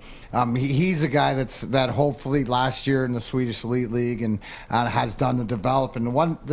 So Lucas Raymond, obviously Chase Pearson, the Hayden Verbeeks, the Jonathan Bergmans. These are all guys, and what it means for this prospect camp, and if you can see, it's 5 teams and they've done this for 10, 12 years. The Wings, the Leafs, the Columbus Blue Jacks, Dallas Stars, and St. Louis. It's all their young prospects that they think. I look down on this list, too, and Joe Veleno. Obviously, we saw a cup of coffee with him last year, but he's a guy that's going to be an integral part moving forward. Now, you move on to defense. There's a lot of these names that you haven't heard. You maybe heard of Jared McIsaac, but these are a lot of sized young guys that, with these prospects, is to get the opportunity to get out, play against other NHL-style guys that are younger. Now, when I go to the net, the biggest guy is a 6'6", Sebastian Cossa. He's the goalie we drafted where Steve Yzerman moved up, made the deal with Jim Nill in Dallas to get him 15th overall. So it's an exciting time. A lot of these guys, Pascal Zito, who was drafted this year and stuff like that. So all these names on the list are guys that the Wings want in the hopper, but they're prospects, so whether they can go back to junior, whether they can be displaced throughout, anywhere else, but you're going to find out what's going to happen. But for some of these guys, like the Raymonds, like the Velenos, this is just an early way to get a start, get your feet wet, and hopefully to be able to make this team into training camp and into the regular season for the Wings. What's the timeline? Especially for the goalie position. I mean, this is the one disadvantage I think the NHL with Major League Baseball has versus with the NBA and the NFL, which I really think hurts the popularity, especially in this fantasy sports culture that we live in. The draft picks are delayed gratification. Yeah, in the NHL in hockey and NBA. baseball, and there's always the cream will rise to the top. The guy, like if we're talking about this year, Mo Seider, right? Obviously, he's the one that we're looking for, being the former first rounder, stepping up after winning Defenseman of the Year over in the Swedish Elite League and stuff like that. So he's poised, having that year playing over there set him up. So we just want to see where we're at. Obviously prospect camp, but it's these are names of guys that if you get this opportunity, you take it an honor because this is your first opportunity to wear the wing wheeled, the Detroit Red Wing crest at training camp and start your NHL, sort of career with the organization. So as far as the goalies go, when you're a first rounder, we look at Vasilevsky, you look at like a Cossa, sooner than later. But you have 2 to 3 year plan anyways, and a lot of these guys, that's what you're looking out to, I guess you could say. But you can find out what you have. And a lot of these guys too, Neal, might be pieces in maneuvering in trades or down the road or guys that you might lose. Fair. So it's an exciting time. Obviously, hockey's back. So this is just lets you know the training camp's around the corner. What about my guy, Philippe Zadina? Is it time for him to take that step forward? I mean, I know he had 13 goals last year. This was supposed to be a 30, 40 goal a year guy. I mean, based on where he was picked and the expectations and all that stuff. Is this the year he takes a jump forward? I think it is, and I think that the big deal I'm not saying 40. I'm saying, but like 20, a 25, 25, 30 goal power play score. 8 of them on the power play. I think that the key to that is Verona, right? Verona and having a couple. And here's, because I know this, right, from living in that locker room. Right, where we had the Swedes, the Russians, the Canadians, and stuff like that, but you have your clique, and I know that it was easier for Slava Kozlov when Igor Larionov and Sergei Fedorov were around where he could talk Russian. So the fact that I think it's important, you have the Filip Aronics, the Zadinas, the Varanas that all know each other, sort of grew up in the same area, had known each other from their hockey careers in the Czech Republic and stuff. That goes forward because playing, speaking as a member of the grind line, it's something to have your brethren there. We've seen it. The Euro twins, we've seen it. Pav and Z, the way that they were able to take their relationship and turn it into Stanley Cup in 2008 by how they played. So yes, to your point, I expect big things because I see the work the kid puts in. You see video of him working after practice and stuff like that. So the kid wants to be great, and I think this is a big year for him. But again, needs help. Yeah, it certainly does, but he does. It's time for him to take that step forward. Miguel Cabrera yesterday was 4 for 4, a 4-hit game. Needs 29 hits in the last 21 games for number 3,000 again. Not likely, especially if he takes a game off here or there. But he's making you think about it, at least. I won't lie. He is making me think about it. And this was a neat one, too, that Chris McCoskey tweeted. He said that when Miguel Cabrera gets 32 more hits and gets to 3,000, if 6 of those are doubles, that Miguel Cabrera will be the 3rd player in history to have 500 home runs, 3,000 hits, and 600 doubles. Hank Aaron and Albert Pujols, the only other 2 on that list. And Joique, historic. I mean, again, you up there with Hank Aaron, you're historic. He's not getting the shine. He's not getting the shine, man. These, and you're going to see these lists every single day. That's that Detroit versus everybody thing we're talking about with the media. How are we not talking about this? Yeah. See, I always thought being 28th to 500 home runs, I get out of 20,000. I mean, that should be big enough. But then the fact that if you're going to have 3,000 hits and 500 home runs and be like 8th to do it. But now the fact that you have 600 doubles, 500 homers, and 3,000 hits, and you're one of 3 people in ever to do it, how can you not shine the spotlight on that and just say at least, hey, Miguel, congrats. 3rd ever. Yeah. Ever. I don't get it. I won't understand it. I'll never understand it. I never understand it either. Because there's one I get it. Top 30s, top 10s, top 5, top 3. Yeah. It's incredible to me that he's just not getting the shine that he deserves. And Joique, you're right. You know what? I'll be honest with you. Even having grown up in the city, and I did see it with the Bad Boys Pistons, that's where I really got my eyes open to it, because Isaiah Thomas is one of the all-time great competitors in the history of sports. Not the NBA, the history of sports. What he walked into, for the youngsters, Joique, that don't know, there were maybe 1,100 people going to a game at the Silverdome, and they were winning 10, 12 games a year. He put the franchise, he put the city on his back, beat Magic Johnson, Larry Bird, Michael Jordan, back-to-back titles, MVP also. I mean, he's incredible. He transformed a franchise, he transformed a city.